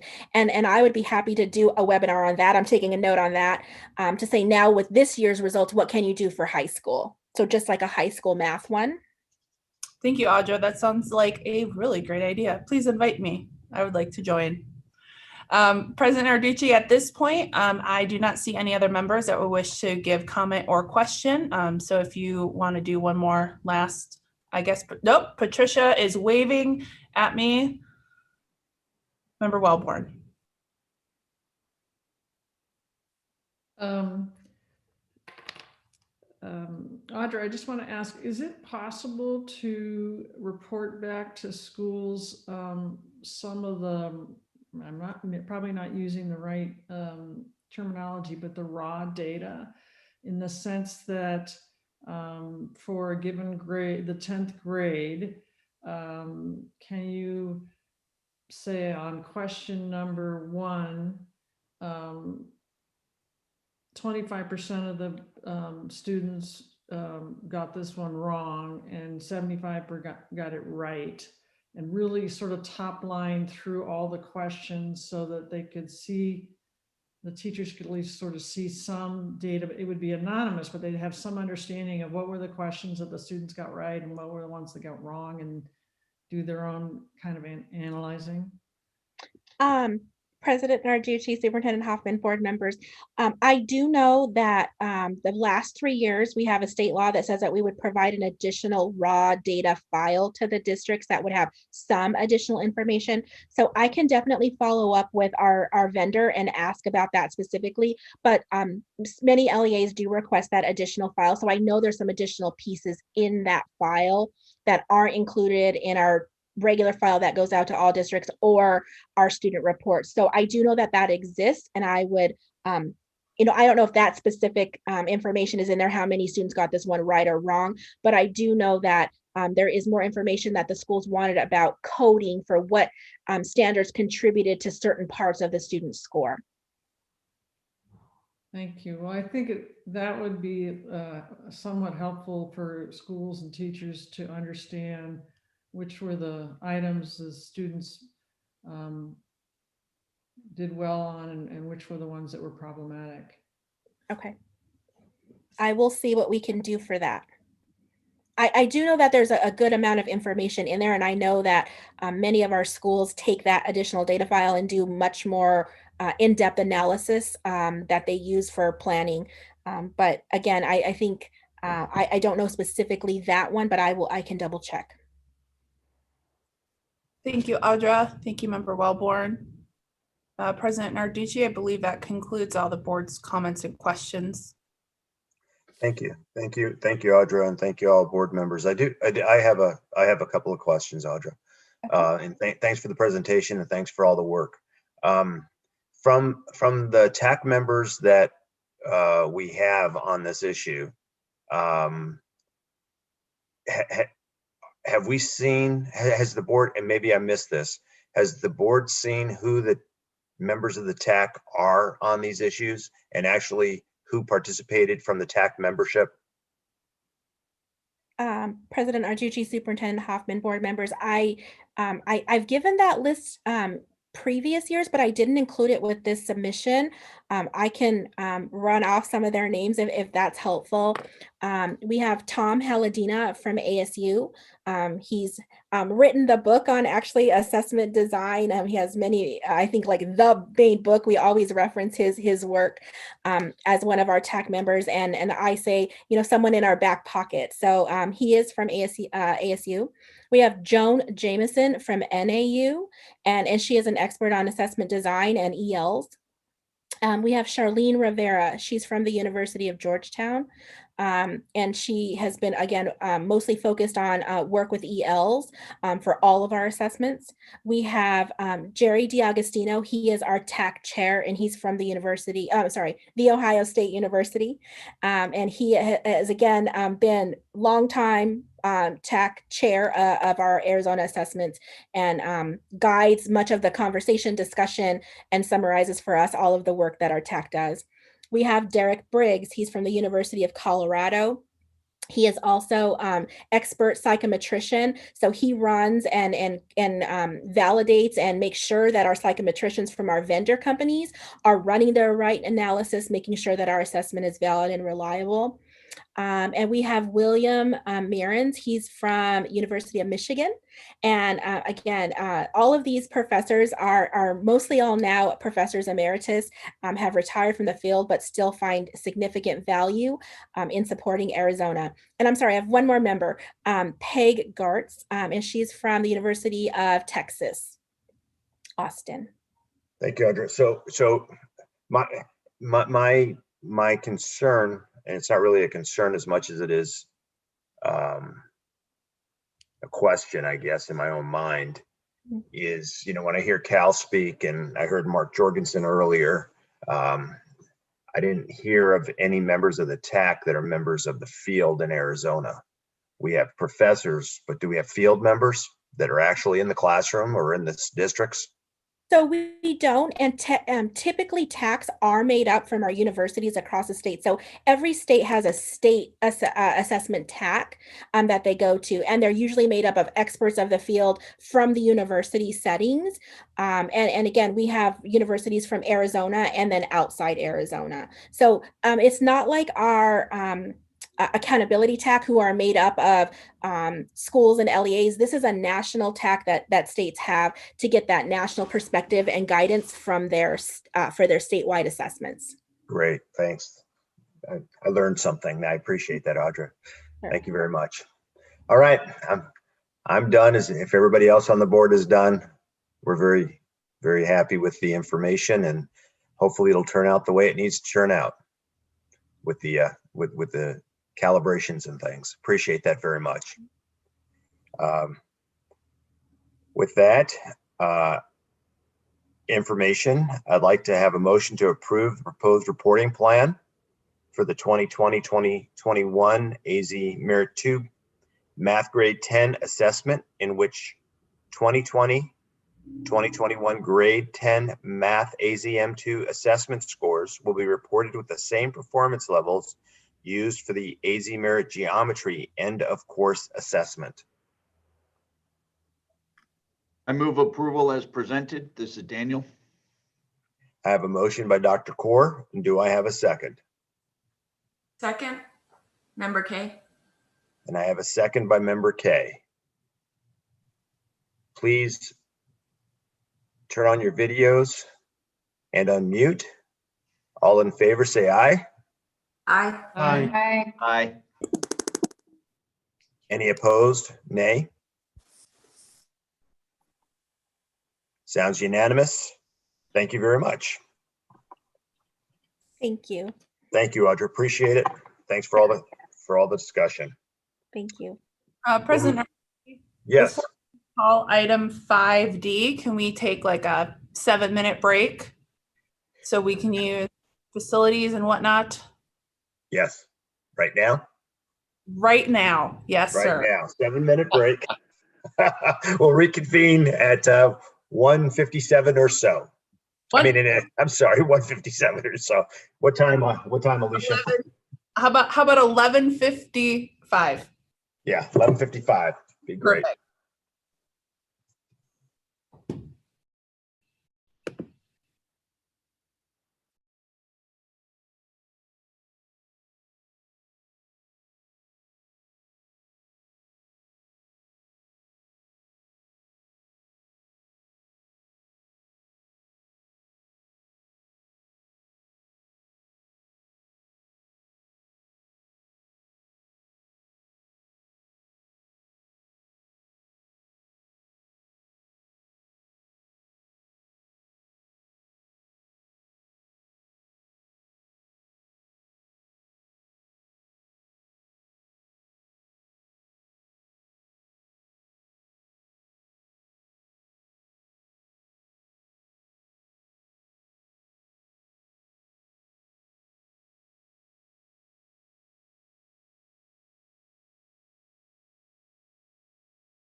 Alicia, this is Audra. Can you hear me?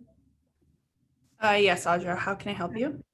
So I just, when we come back, I just want to say for the record, I gave the wrong university for PEG. Just so that it's documented that it's the correct university. And then also, I forgot that we have district representatives that do sit on in our TAC meetings. And I forgot to mention them. Thank you. We can provide that information to the board members. Perfect. Do you want me to just send that over? Should I announce it on the call when everyone's back or just provide it to you? You can just provide it to me and then I'll forward it to the board members. We can add it to Simply later. Thank you. President Narducci, I see that you've rejoined in video. If there are other members of the board that are back, please turn your video on so I can make sure we have a quorum.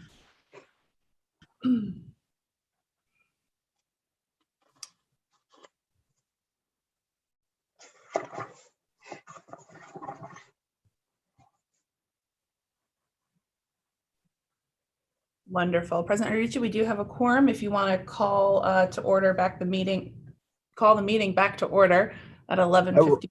Or I can call the back to meeting, or however you would like it, Alicia. Meeting is called back to order, or we are reconvened at whatever time it is currently, 11:55 or so, not 1:55. I was actually looking at the hours that we've been on meetings when I said that earlier. So appreciate everybody coming back. We'll move on to the agenda item 5D, which is presentation, discussion, and possible action on assessment considerations for spring 2021, potentially extending the AZM2 test window. Alicia. Thank you, President Narducci, Superintendent Hoffman, members of the board. Item 5D it's quite straightforward. Audra is on the line in case any members have any questions, but it is to extend the AZM2 and statewide assessment window by 2 weeks. I will remind the board that the board has already done 3 things for this spring assessment. 1 is to use the 2019 test forms. 2 is to eliminate the final year of AIMS science.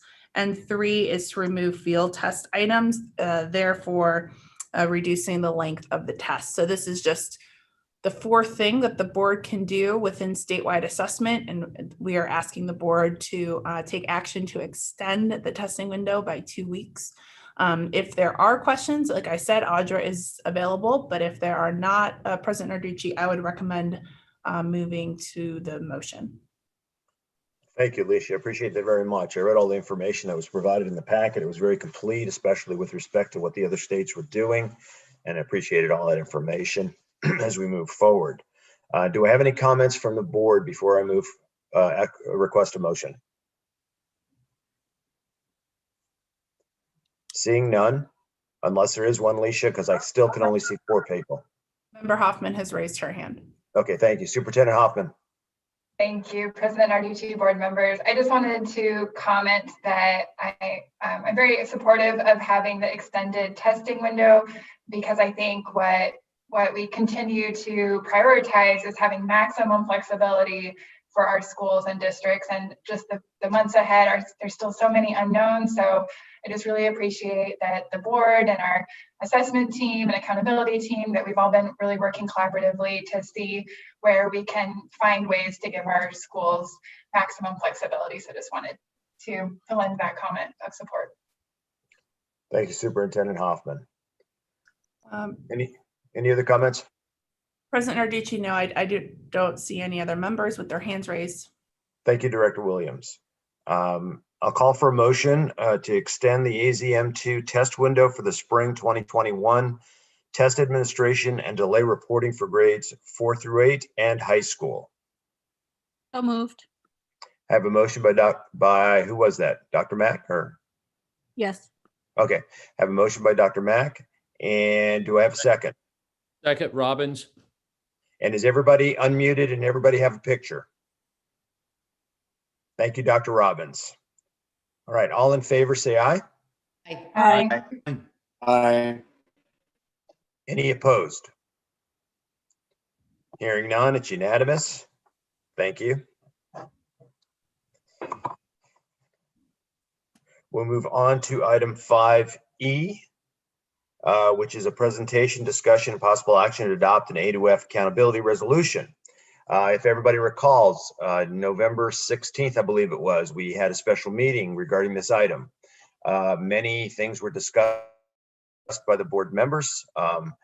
We asked at the end of that discussion and the items that were presented for our fantastic staff to pull something together for us. That was released approximately 2 weeks ago to all stakeholders as well as the board for comments. What we'd like to do, or what I would like to do at this meeting, is to ultimately end up with a motion to adopt a resolution. Also, we would like to go around and ask for comments, if you have any, from board members regarding the document that's before you. We are not asking each board member to go line by line, word by word. Drafting by committee has never worked in my 32 years of law practice. I'm not sure it'll work right here. So I think what we've ended up with is a resolution that actually presents the picture of what was eloquently discussed at a November 16th meeting. And with the recommendations, I think it also directs where we want to go with the information, as well as what the expectations are with respect to the data. And I've received, just as an aside, I've received several calls just from people in the field throughout the last several weeks, just interested in knowing what was going to happen. And I think the main concern that I heard was the grading. You know, they wanted to make sure that the grading was not going to be occurring in light of everything that's going on with the pandemic, and that the data gathering is, as I think Cal mentioned in the November 16th, as well as other people, but Cal had mentioned, is the data gathering is very important because we want to assess where we are, and a lot of if I recall from that meeting, a lot of examples were used with respect to, you know, you throw out tests and you gather information and you see what maybe one principal is doing or what other classroom teacher is doing, and then you see, okay, what are the positives here that we can apply elsewhere? And I think that the data gathering, the information can actually be used to adopt, adapt, and make better. So I think that's the whole focus of this approach. So with that said, I'd like each of the board members to, if you have so, make comments.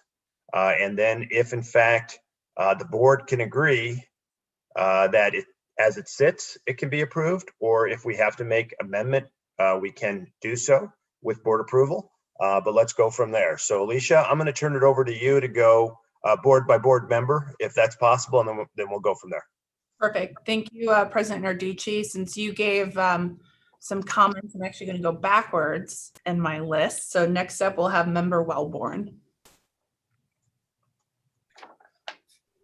I do not have any comments or questions. I am in support of the resolution as it is currently written. Thank you, Member Wellborn. Member Ruiz. I'm going to ditto that. Thank you, Member Ruiz. Dr. Robbins. Yeah, I ditto. I just wanted to comment on the second part about the awarding letter grades. I think that's absolutely the fair thing to do. So I'm supportive of I'm in support of the resolution. Thank you, Dr. Robbins. Dr. Mack. I'm also in support. Thank you, Dr. Mack. Member Kay. Thank you. I'm also in support of the resolution, but I do have two comments. One was, it seemed like there was a fair amount of discussion at the November meeting about administering the test if it was safe to do so. And I think that's somewhat implied. And there's different varying definitions of safety and the context in which it can the test can be administered. But I felt like when I read this, it was missing from the document because there was that concern around safety and being able to administer the test in person in a safe environment. The second comment, again, I support the resolution as is, but I personally believe that the board should continue to make a strong statement around any comparative accountability. I know that at the last meeting I had referenced school report cards or component scoring, and that hasn't really been on the table or a discussion point. But I think that just in light of the sentiment that we've stated in the November meeting, I think Member Wellborn brought up the issue of equity and fairness and justice. And so any sort of comparative accountability measures in my mind would not be in line with the thinking that we wanted to make sure that whatever we're doing is equitable and fair and just. So again, I support it as is, but if there are future discussions around some other sort of accountability system, I would have some concerns. Thank you. Thank you, Member Kay. Superintendent Hoffman. Thank you, board members, President Narducci. So overall, I just want to first thank the state board staff for putting this resolution together, as I know we had a lot of great discussion and ideas. So I just want to first give appreciation for the board's work on putting together the resolution. And I overall really appreciate the tone and the message. So just a few comments to get a little more specific. I really appreciate that the resolution acknowledges the challenges of delivering education during a pandemic. I had a little bit of pause around number 1 about administering the statewide assessment to all students, because I think I just want to echo what Member Kay was just saying about the safety of administering the test. And I just think it's, at this time, we just don't know what this will look like come April and May when this is being administered. And so I think that this sets a good direction and a good goal that that we want there to be, we want there to be robust data collection of preferably of all students, but that we just don't know what that would look like. And so the number 1 statement to me seemed a little bit too decisive in the fact that we would be able to test all students, but I think I also was thinking about that might be more aspirational. So I would be in favor of adding in language of like when it's safe to do so, type of language like Member Kay was also mentioning. And then I just want to make sure that I put my full support behind number 2, that I'm just very supportive of not awarding letter grades for this school year for all the reasons that we've all discussed. And then the last thing I want to say is when it comes to any of our state testing, the way I'm looking at it is that this will be a baseline for future years, because comparing this year to past years is not fair to our students and teachers, and that would be punitive.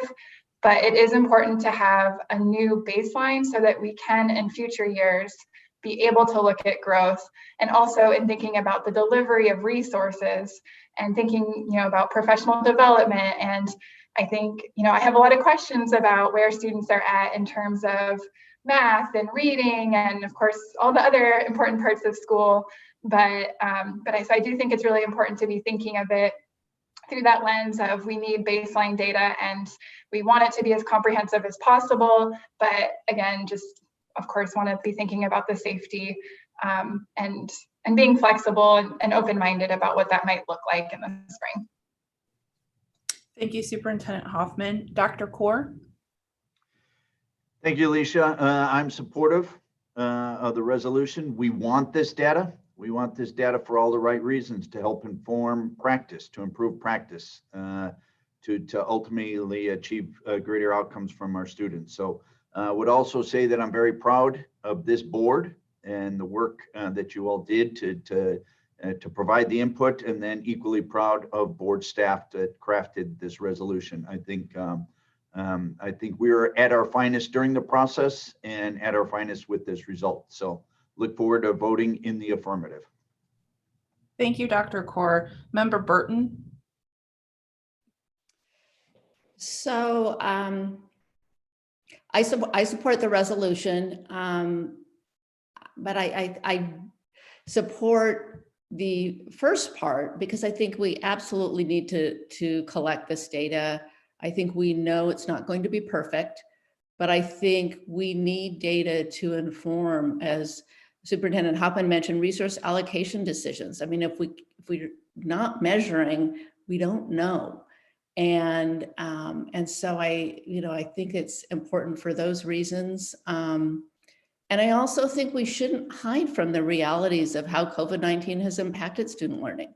And I think our data is going to be really messy. And as much as we try to do the best job at administering a statewide assessment, we're going to learn that. However, I think we need to do it because we need this information. And in regards to the second part, I agree. I mean, because of all the data integrity challenges, I think it'd be very difficult to collect data, in the same way we have it and have an accountability metric that like we did in the past. So I understand the need to adapt or modify our approach to accountability, but I think it's important to me that this is temporarily suspending letter grades. I think letter grades is, we focus on the shaming part or we hear comments about that. I actually think about it in terms of the allocating resources to those who need them most. So I support it, but I think I needed to just go on the record that we shouldn't be afraid of assessments. We should do the best we can, but recognize that this has been a very challenging year, and that's my comment. Thank you, Member Burton. Member Broussard? Yes, I support this resolution, and due to the many challenges of the previous year and what's happened so far this year, I think that it's just not practical to be using the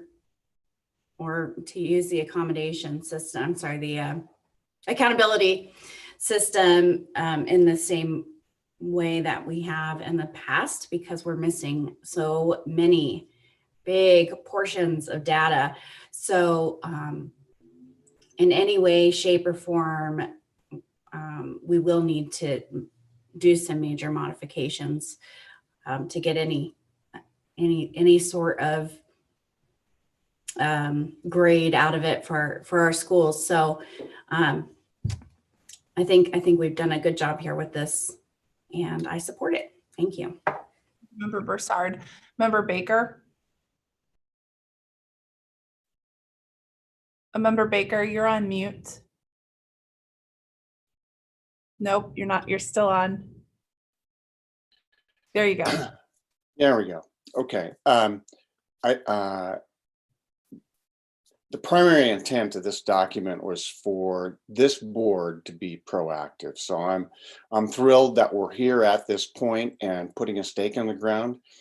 And I just want to suggest that we shouldn't get too hung up on wordsmithing, because this is not a technical document. This is simply sending a clear message that this year we definitely want to collect the data, but we do not want schools to get grades. And the document accomplishes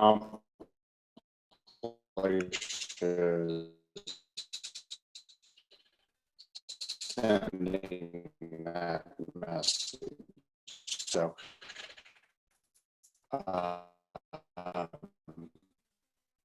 again, I thank my fellow board members for being willing to put a stake in the ground, and I thank the staff for taking the comments from 11 different people and melding them into a simple message. Thank you. Thank you, Member Baker. I think you broke up a little bit, but we were able to get most of the message. It was just very slow, which I appreciate it because I got to write it down. In fact, Member Baker, your picture is frozen. Yes, Member Baker, it might be good if you just turn off your video and then your audio should hopefully come in clear. Do you want me to repeat what I said briefly? I got most of it. I think, President Arducci, do you need Member Baker to repeat what he said? I don't think so. I got it. It was just like Max Headroom or something like that throughout the process, but we got it all. Perfect. Thank you, Member. Thank you. President Narducci, through the board members' comments, we did hear some members such as Member Kay and Member Hoffman have some changes potentially they would like to see. Would you like the board to have conversations around those changes? How would you like to proceed with this agenda item? Well, here's how I see it. Of course, members can have conversations regarding any item, so I will not stifle any conversation. I think that the board members each heard the comments, and we have heard several comments already after the comments were made by both Member Kay and Superintendent Hoffman. So if there are any other comments, or if someone wants to, if Superintendent Hoffman or if Member Kay wish to make a motion that would amend it with certain language that we can hear, or whether there needs to be certain discussion, I don't want to stifle that, and I want to make sure those comments are heard. From my own personal view, I know that Member Baker and several other members were in favor of the resolution as is. My own personal view of the word all is that all students are supposed to take the test. And, you know, if individual LEAs or charters or wherever they may be throughout the state can't do it for some reason, they may have to do something else. I mean, it's just my view of the word all. I mean, that's pretty much all students need to take it.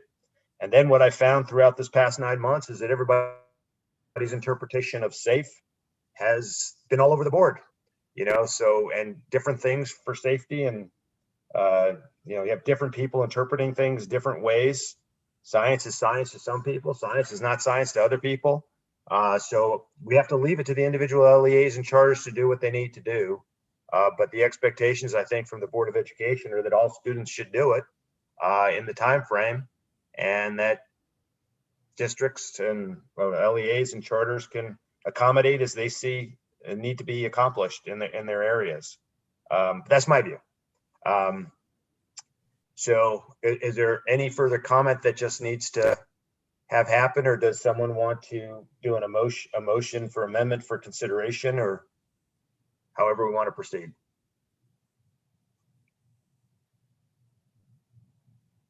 President Narducci, this is Kathy Hoffman. Superintendent Hoffman. Thank you. I'm good with the resolution as is. I more so wanted my thoughts to be on the record that of how I was thinking about it, and in particular that that language.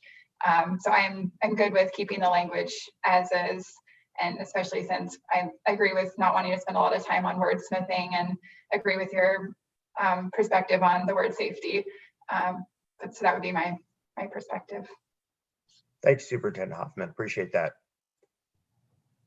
Member Kay, we good? If I may, I just wanted to reiterate just 3 points and just to support what you were saying about all students, because it's so important that all parents know how their children are doing, number one. Number two, that we're going to surge the resources to areas that need it the most. And in order to do that, we need to have the information to do it. And number three, you know, we have to have the disaggregated data because of, you know, systemically underserving certain populations. So we need to make sure that we have as much as we can, and that is definitely our aspiration. Thank you, Dr. Mack. Member Kay has a comment, President Okay. Narducci. President Narducci, Superintendent Hoffman, I am okay with the resolution as is. I also agree on the wordsmithing, but like Superintendent Hoffman, I wanted to make sure that my initial reactions were reflected in the record. Thank you. Thank you. Appreciate all the board comments, appreciate the discussion. And just to reiterate once more, the great work that was done on this from the board with the input and the staff and pulling this together. With that said, do I have a motion to approve the State Board of Education's resolution 001-2020-21 school year statewide school accountability system as presented, and direct staff to place the resolution on the board's 2021 legislative priorities list? So moved. I have a motion by member Baker, and do I have a second? Second. I have a second by member Mack. Please make sure we're unmuted and your picture is showing. All in favor, say aye. Aye. Aye. Any opposed? Hearing none, the resolution is unanimous. Thank you so much. We very much appreciate that. And we'll turn now to agenda item F. I can't even read. F, presentation, discussion, and possible action to open rulemaking procedures on AAC R72602.01 induction program standards for new teachers. Director Williams. President Narducci, Superintendent Hoffman, members of the board, for some of these general session, the remainder of the general session items, I'm kind of going to move the board along because I know we have some members that need to leave in about 40 minutes, and we do have a robust discipline section. So Deputy Director Baden is available for any questions on item 5F if board members have questions in regard to opening rulemaking on induction program standards for new teachers. If agenda item, President Narducci, I would recommend moving a motion. Thank you. You see no one asking for anything, right? Superintendent Hoffman has her hand raised. Okay, Superintendent Hoffman. President Narducci, board members, sorry, I can't let this go by without a comment of just how supportive I am of this because, as you know, educator recruitment and retention is a huge priority, and we're continue to see this as a severe crisis in Arizona around having enough qualified teachers in our classrooms to serve our students. So I just want to express how supportive I am of this, especially since it's in the direction of focusing on retention, which I think sometimes doesn't get as much attention. So that teacher retention piece is really important because, I'm a part of the Board of Regents as well. And I was really excited to hear that through the Arizona Teachers Academy, there's actually been a 12% increase in the number of future teachers in the education programs in our 3 universities. So we're doing well on the recruitment side, or going in the right direction. So I really appreciate how this is a step in the right direction and thinking about how are we retaining our teachers and making sure they have the support they need once they're in the classroom. So I'm sorry I had to make that comment, but this is an exciting one for me. Thank you, Superintendent Hoffman. Any others, Alicia? No, President Narducci, not at this time. Thank you very much. With that said, I'll call for a motion to open rulemaking procedures on AAC R7-2-602.01 induction program standards for new classroom teachers. So moved. I have a motion by member Mack. Do I have a second? Second, Patricia Wellborn. A second by member Wellborn. Thank you both. Please unmute and have your pictures showing. All in favor, say aye. Aye. Aye. Any opposed? It passes. Thank you. Item number G is for information only, and it's an update on rulemaking on the honorary high school diploma. Alicia. President Narducci, members of the board, does anyone have any questions on this update? If not, we can move on to item 5H. And member Wellborn has a question. Member Wellborn. I just want to thank you, President Narducci, Superintendent Hoffman, members of the board. I just want to make sure my understanding, that I accurately understand the wording. I understand that there's a difference between when you enlist in the Army versus when you become an officer, and then the question is of those that are drafted. So I just want to make sure that by using the word enlisted, we include all of those categories. It's not just one subset of those who work in the armed forces. Those are good points, Member Welborn. So catcher, I was thinking the same thing when I was reading, but I figured I was reading too much into it. So I'm glad someone else is bringing it up. Catcher. President Narducci, Member Welborn, that's a good question. Enlisted is the word that's used in statute. I will confirm with the Department of Veteran Services.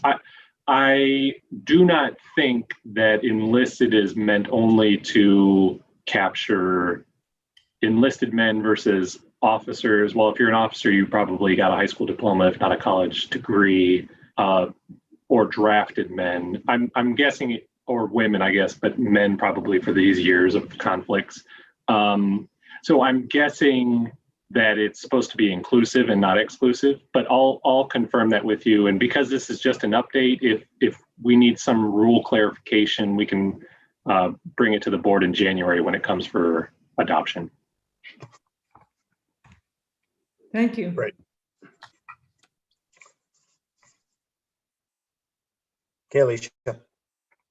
Oh, that concludes item 5G. Unless there are more questions, we can move on to item 5H. Fantastic. Thanks. We'll move on to 5H, which presentation, discussion, and possible action to approve the board's 2021 legislative priorities. Director Williams and Executive Director or Deputy Director Catcher Baden. Thank you, President Narducci, Superintendent Hoffman, members. Jessica, if you could just pull up Catcher's attachment for this agenda item. And Deputy Director Baden will present this item to the board. President Narducci, Superintendent Hoffman, and members, I'll try to be brief here, especially because a couple of these are retreads from last year, and a couple of them are agenda items from earlier today. So it should be pretty straightforward. The first up here, and these aren't listed in any order really, these are just kind of put on the order that was easiest for me to copy and paste in some cases, is the Educator Discipline Bill from last year.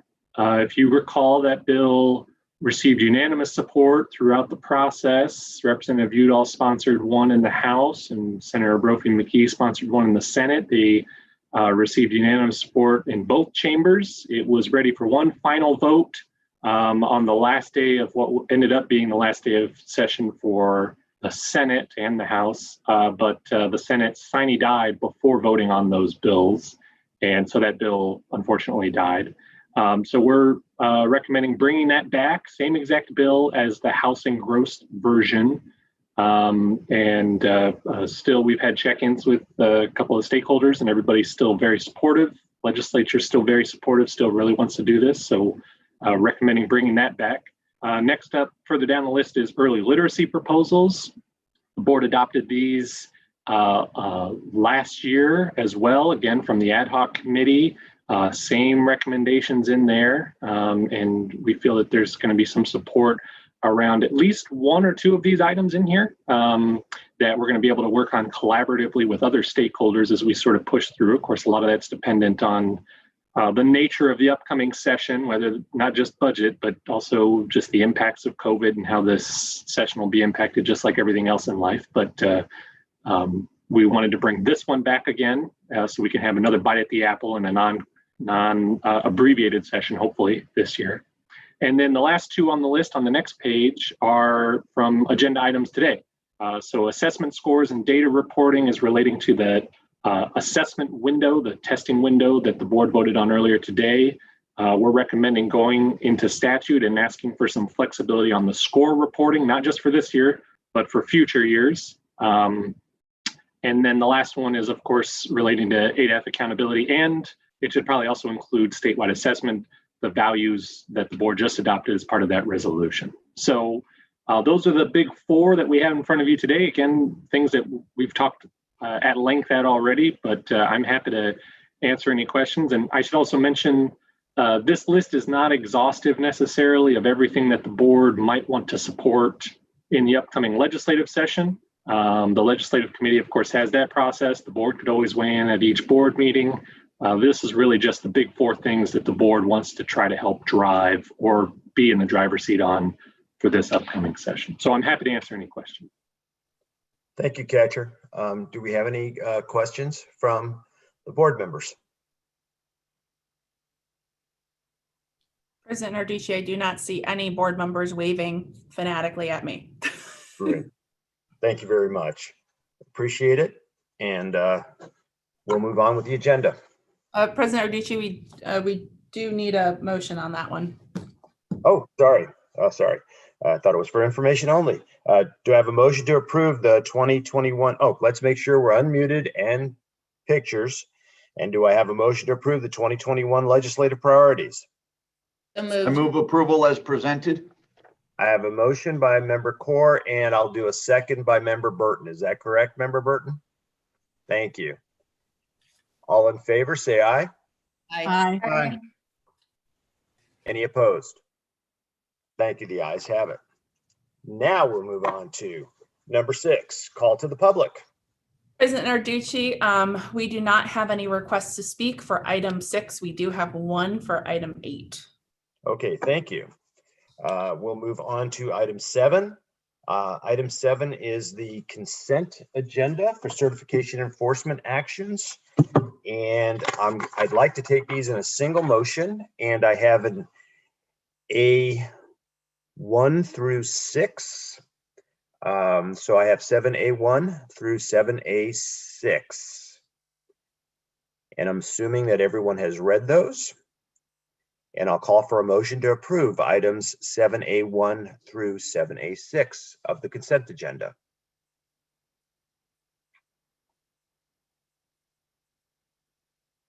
Do I have a motion? I move approval as presented. This is Daniel. I have a motion by Dr. Core, and do I have a second? Broussard, member Broussard will second. I have a second by member Broussard. Thank you both. Please show pictures and unmute. All in favor, say aye. Aye. Aye. Aye. Any opposed? The ayes have it. Thank you. We will move on to agenda item number 8, call to the public. I understand that we have one comment. Alicia. Thank you, President Narducci, members of the board. Jessica, if you could put up the 3-minute timer, please. We do have one request to speak, and this is from Darlene Gonzalez, and I do believe she's on. Can you guys hear me? Yes, we can. Thank you, Ms. Gonzalez. Go right ahead. Okay, thank you very much. Good afternoon, ladies and gentlemen of the board. I appreciate your time. I'm here today to advocate for myself and for your leniency as you decide the fate of my career of 17 years and the state of my teaching license during our current educational climate and teacher shortage and under the circumstances of my situation. I will begin by sharing my name, Darlene Gonzalez. I'm 41 years old. I was born in El Paso, Texas. I'm a 3rd-generation Chicana, and I grew up in a very impoverished area.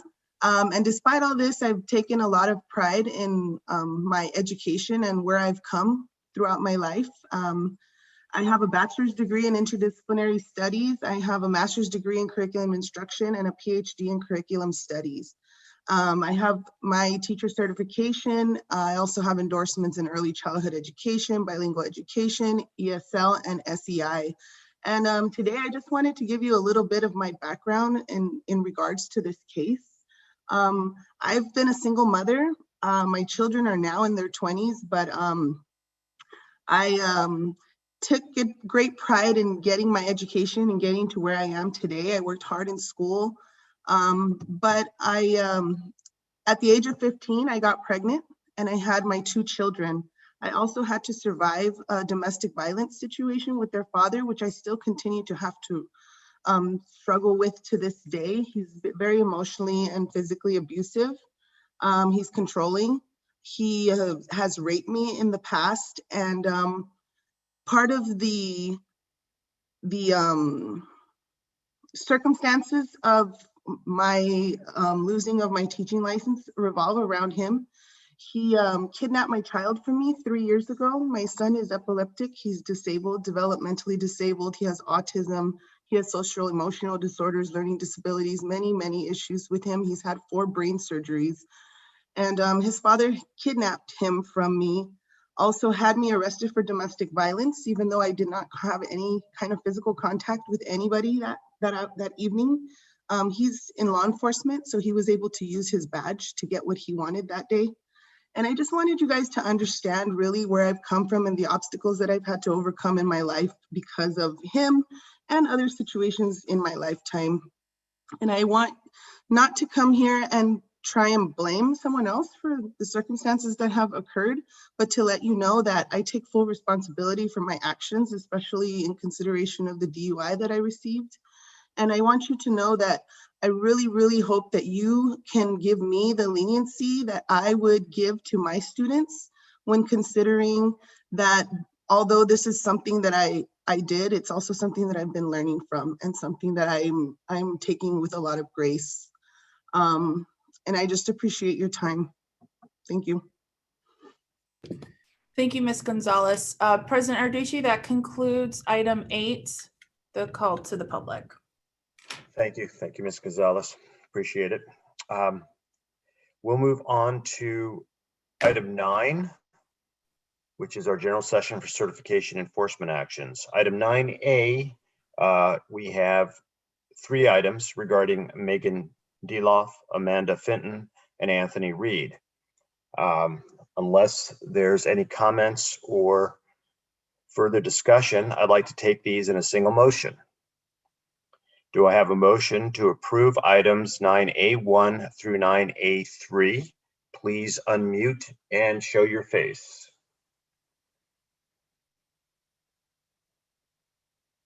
So moved. I have a motion by Member Baker. Second, Michelle Kay. I have a second by Member Kay. Thank you very much.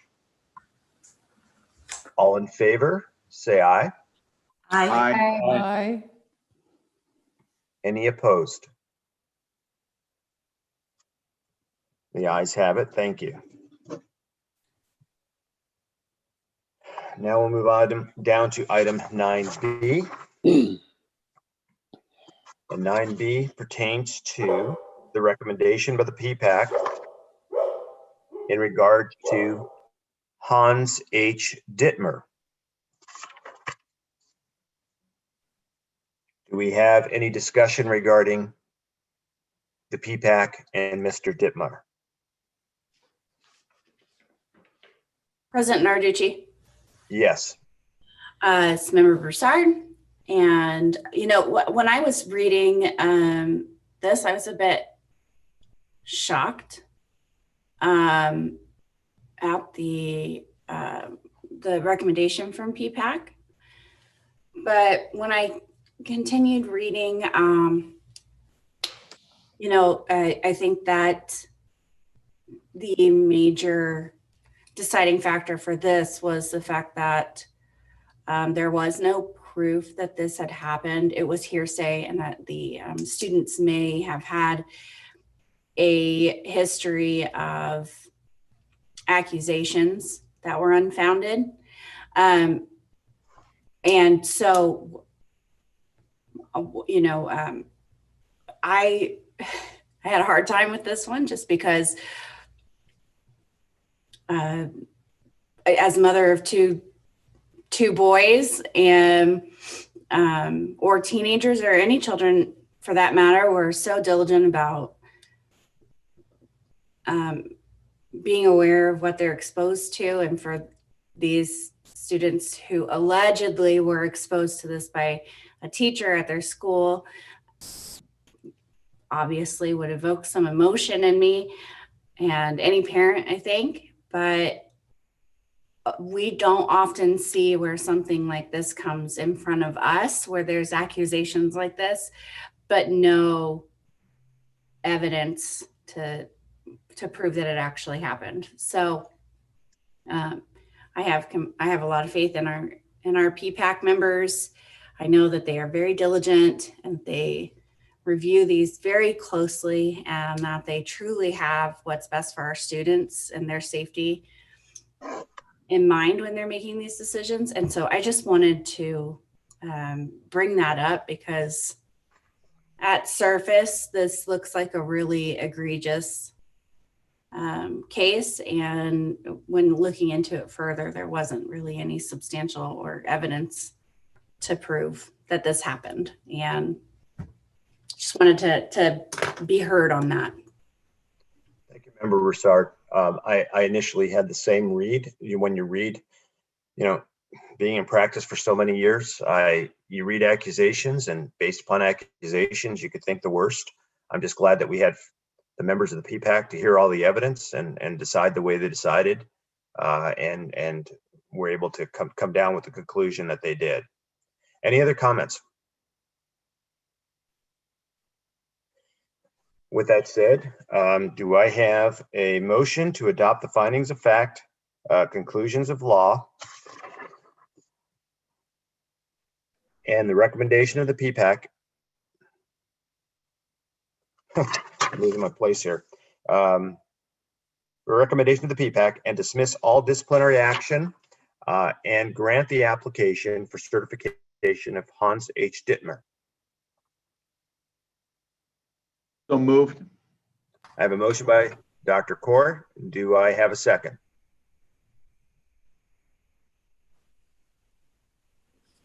Second.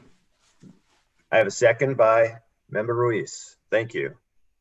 Please unmute and show all your pictures. All in favor, say aye. Aye. Aye. Any opposed? Thank you. The ayes have it. We will move on to item 9C.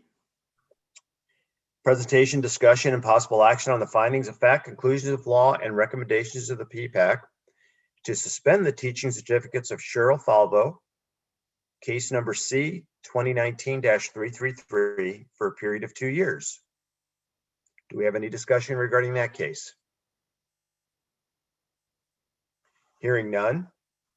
Do I have a motion to adopt the findings of fact, conclusions of law, and the recommendation of the PPAC and suspend the teaching certificate or certificates of Cheryl Falvo for a period of 2 years, and that all states and territories be so notified? So moved. I have a motion by Member Kay. Do I have a second? Second. I have a second by Wellborn. Member Welborn. Thank you very much. Please, everybody unmute and have all your pictures. All in favor, say aye. Aye. Any opposed? The ayes have it.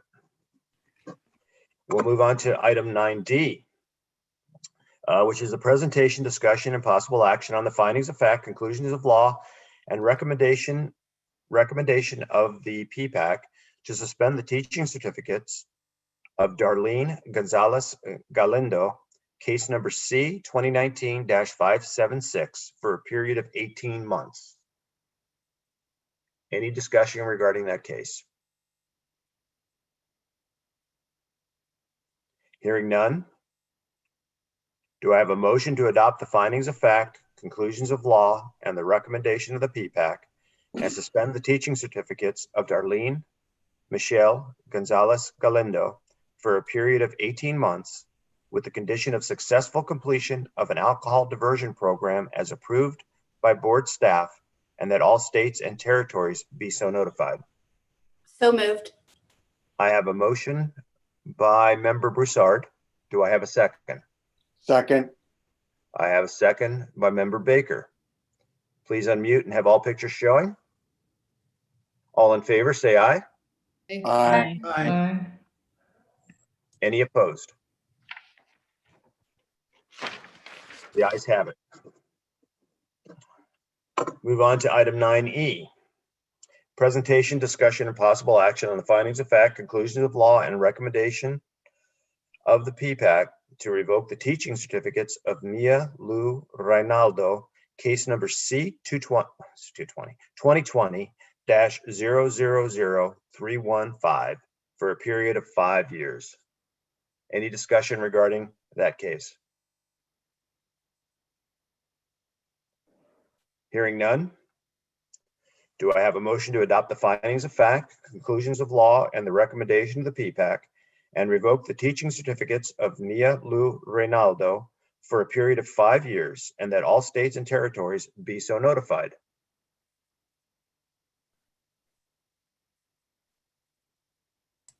So moved. Well, go ahead. Someone else. Go ahead. I have a motion by member Broussard. Do I have a second? Happy to second, Luke. Yes. Daniel. Thank you. I have a second by Dr. Kaur. Please unmute and have all pictures showing. All in favor, say aye. Aye. Any opposed? The ayes have it. Move on to item 9F, presentation, discussion, and possible action on the findings of fact, conclusions of law, and recommendation of the PPAC to revoke the teaching certificates of Jeffrey Stephen Sroka, case number C 2018-785 for a period of 5 years. Any discussion regarding that case? Hearing none. Do I have a motion to adopt the findings of fact, conclusions of law, and the recommendation of the PPAC and revoke the teaching certificates of Jeffrey Sroka for a period of 5 years, and that all states and territories be so notified? So moved. I have a motion by member Kay. Do I have a second? Second. I have a second by Dr. Robbins. All in favor, please unmute everybody and pictures. All in favor, say aye. Aye. Aye. Aye. Any opposed? The ayes have it. We'll move on to item 9G, which was a presentation, discussion, and possible action on the findings of fact, conclusions of law, and recommendation of the Professional Practices Advisory Committee to revoke the teaching certificates of Denise Sajna Muldrow, case number C 2019-000762 for a period. Okay, here we go. Period of 5 years. So moved. I have a motion by member Burton. Do I have a second? Second. I have a second by member Mack. Hold on. President Narducci, you called the item. Oh, didn't ask for discussion. Well, Okay, and I didn't ask for a motion. Thank you. You didn't read the motion, so let's Thank read. you very much. So called the item 9G. Do I have any discussion regarding 9G? No discussion. Do I have a motion to adopt the findings of fact, conclusions of law, and the recommendation of the PPAC and revoke the teaching certificates of Denise Sajna Muldrow for a period of 5 years, and that all states and territories be so notified? So moved. Okay, I have a motion by member Burton, and do I have a second? Second. Second by member Mack. Thank you both. Please unmute and all pictures showing. All in favor, say aye. Aye. Aye. Any Aye. opposed? Thank you. The ayes have it. All right. Move on to item H.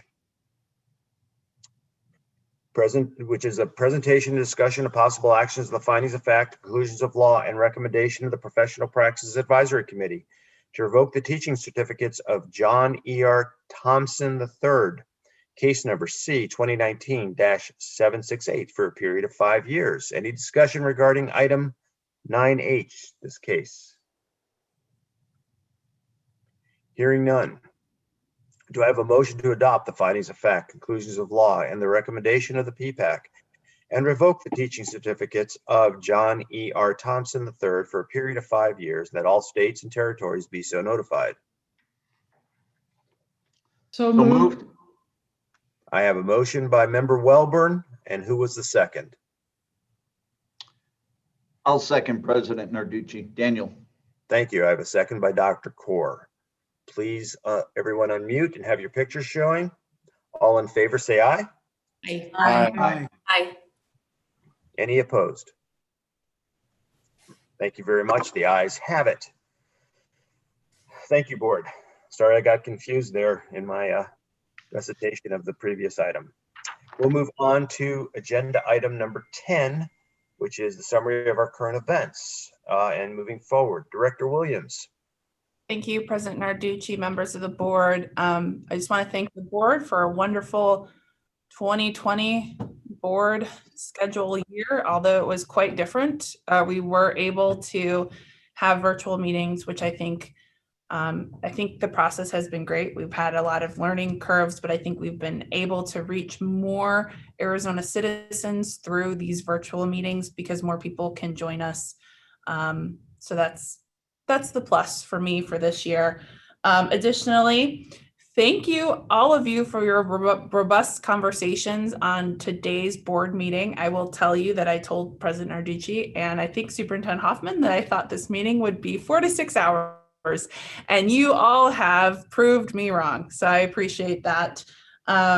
Our next meeting will be in January, where the nominating committee of Burton, Broussard, and Ruiz will meet prior to the January meeting to select a slate of candidates for the president and vice president positions. I hope everyone has a lovely holiday season, and I hope you all stay safe and healthy. With that, that concludes any of my feature updates, but if any members have any other comments for this agenda item, now would be the appropriate time. I'd like to just say one concluding remark, and then I'll turn it over to any board members if they wish to say anything. Again, I want to wish everybody happy holidays. I want to thank every single one of you, as well as Alicia, Catcher, and the rest of the board staff for such a great job. I remember our first virtual meeting, and there was some confusion, and we've come a long way. And I think we've adapted, we've learned, and it is going, in my mind, it is going on without a hitch. And I appreciate all that you do and the staff does, Alicia, to make this work. And also the attendance at the meetings has been fantastic. And I think most of our members have been able to stay for most of our meetings, the lengthwise throughout this time. I think the travel time, the change to 10 o'clock has been fantastic. That was suggested last year. And the only thing that I missed about this year, besides seeing everybody, I was talking to Dr. Core the other day while I was in Yuma, was the fact that we were supposed to be in different cities, you know, and I guess we have been virtually. I just haven't been able to experience the different cities because our first meeting last year in January in Yuma went without a hitch. It was wonderful. And I was really looking forward to doing it in other cities. So maybe next year when things potentially ease up a little bit. But again, thanks to everybody. And I really appreciate the good service that you give. And I've learned a lot through all of you and appreciate that. Turn it over to anybody else who would like to make a comment before we close. Here's to 2021. Let's get there. Fantastic. Thank you. All right, Alicia, I think we're good. All right. Well, you want to call adjournment time? You bet. Adjournment time is 12:51. Thank you so much, everybody. Appreciate it and safe holidays. Be well,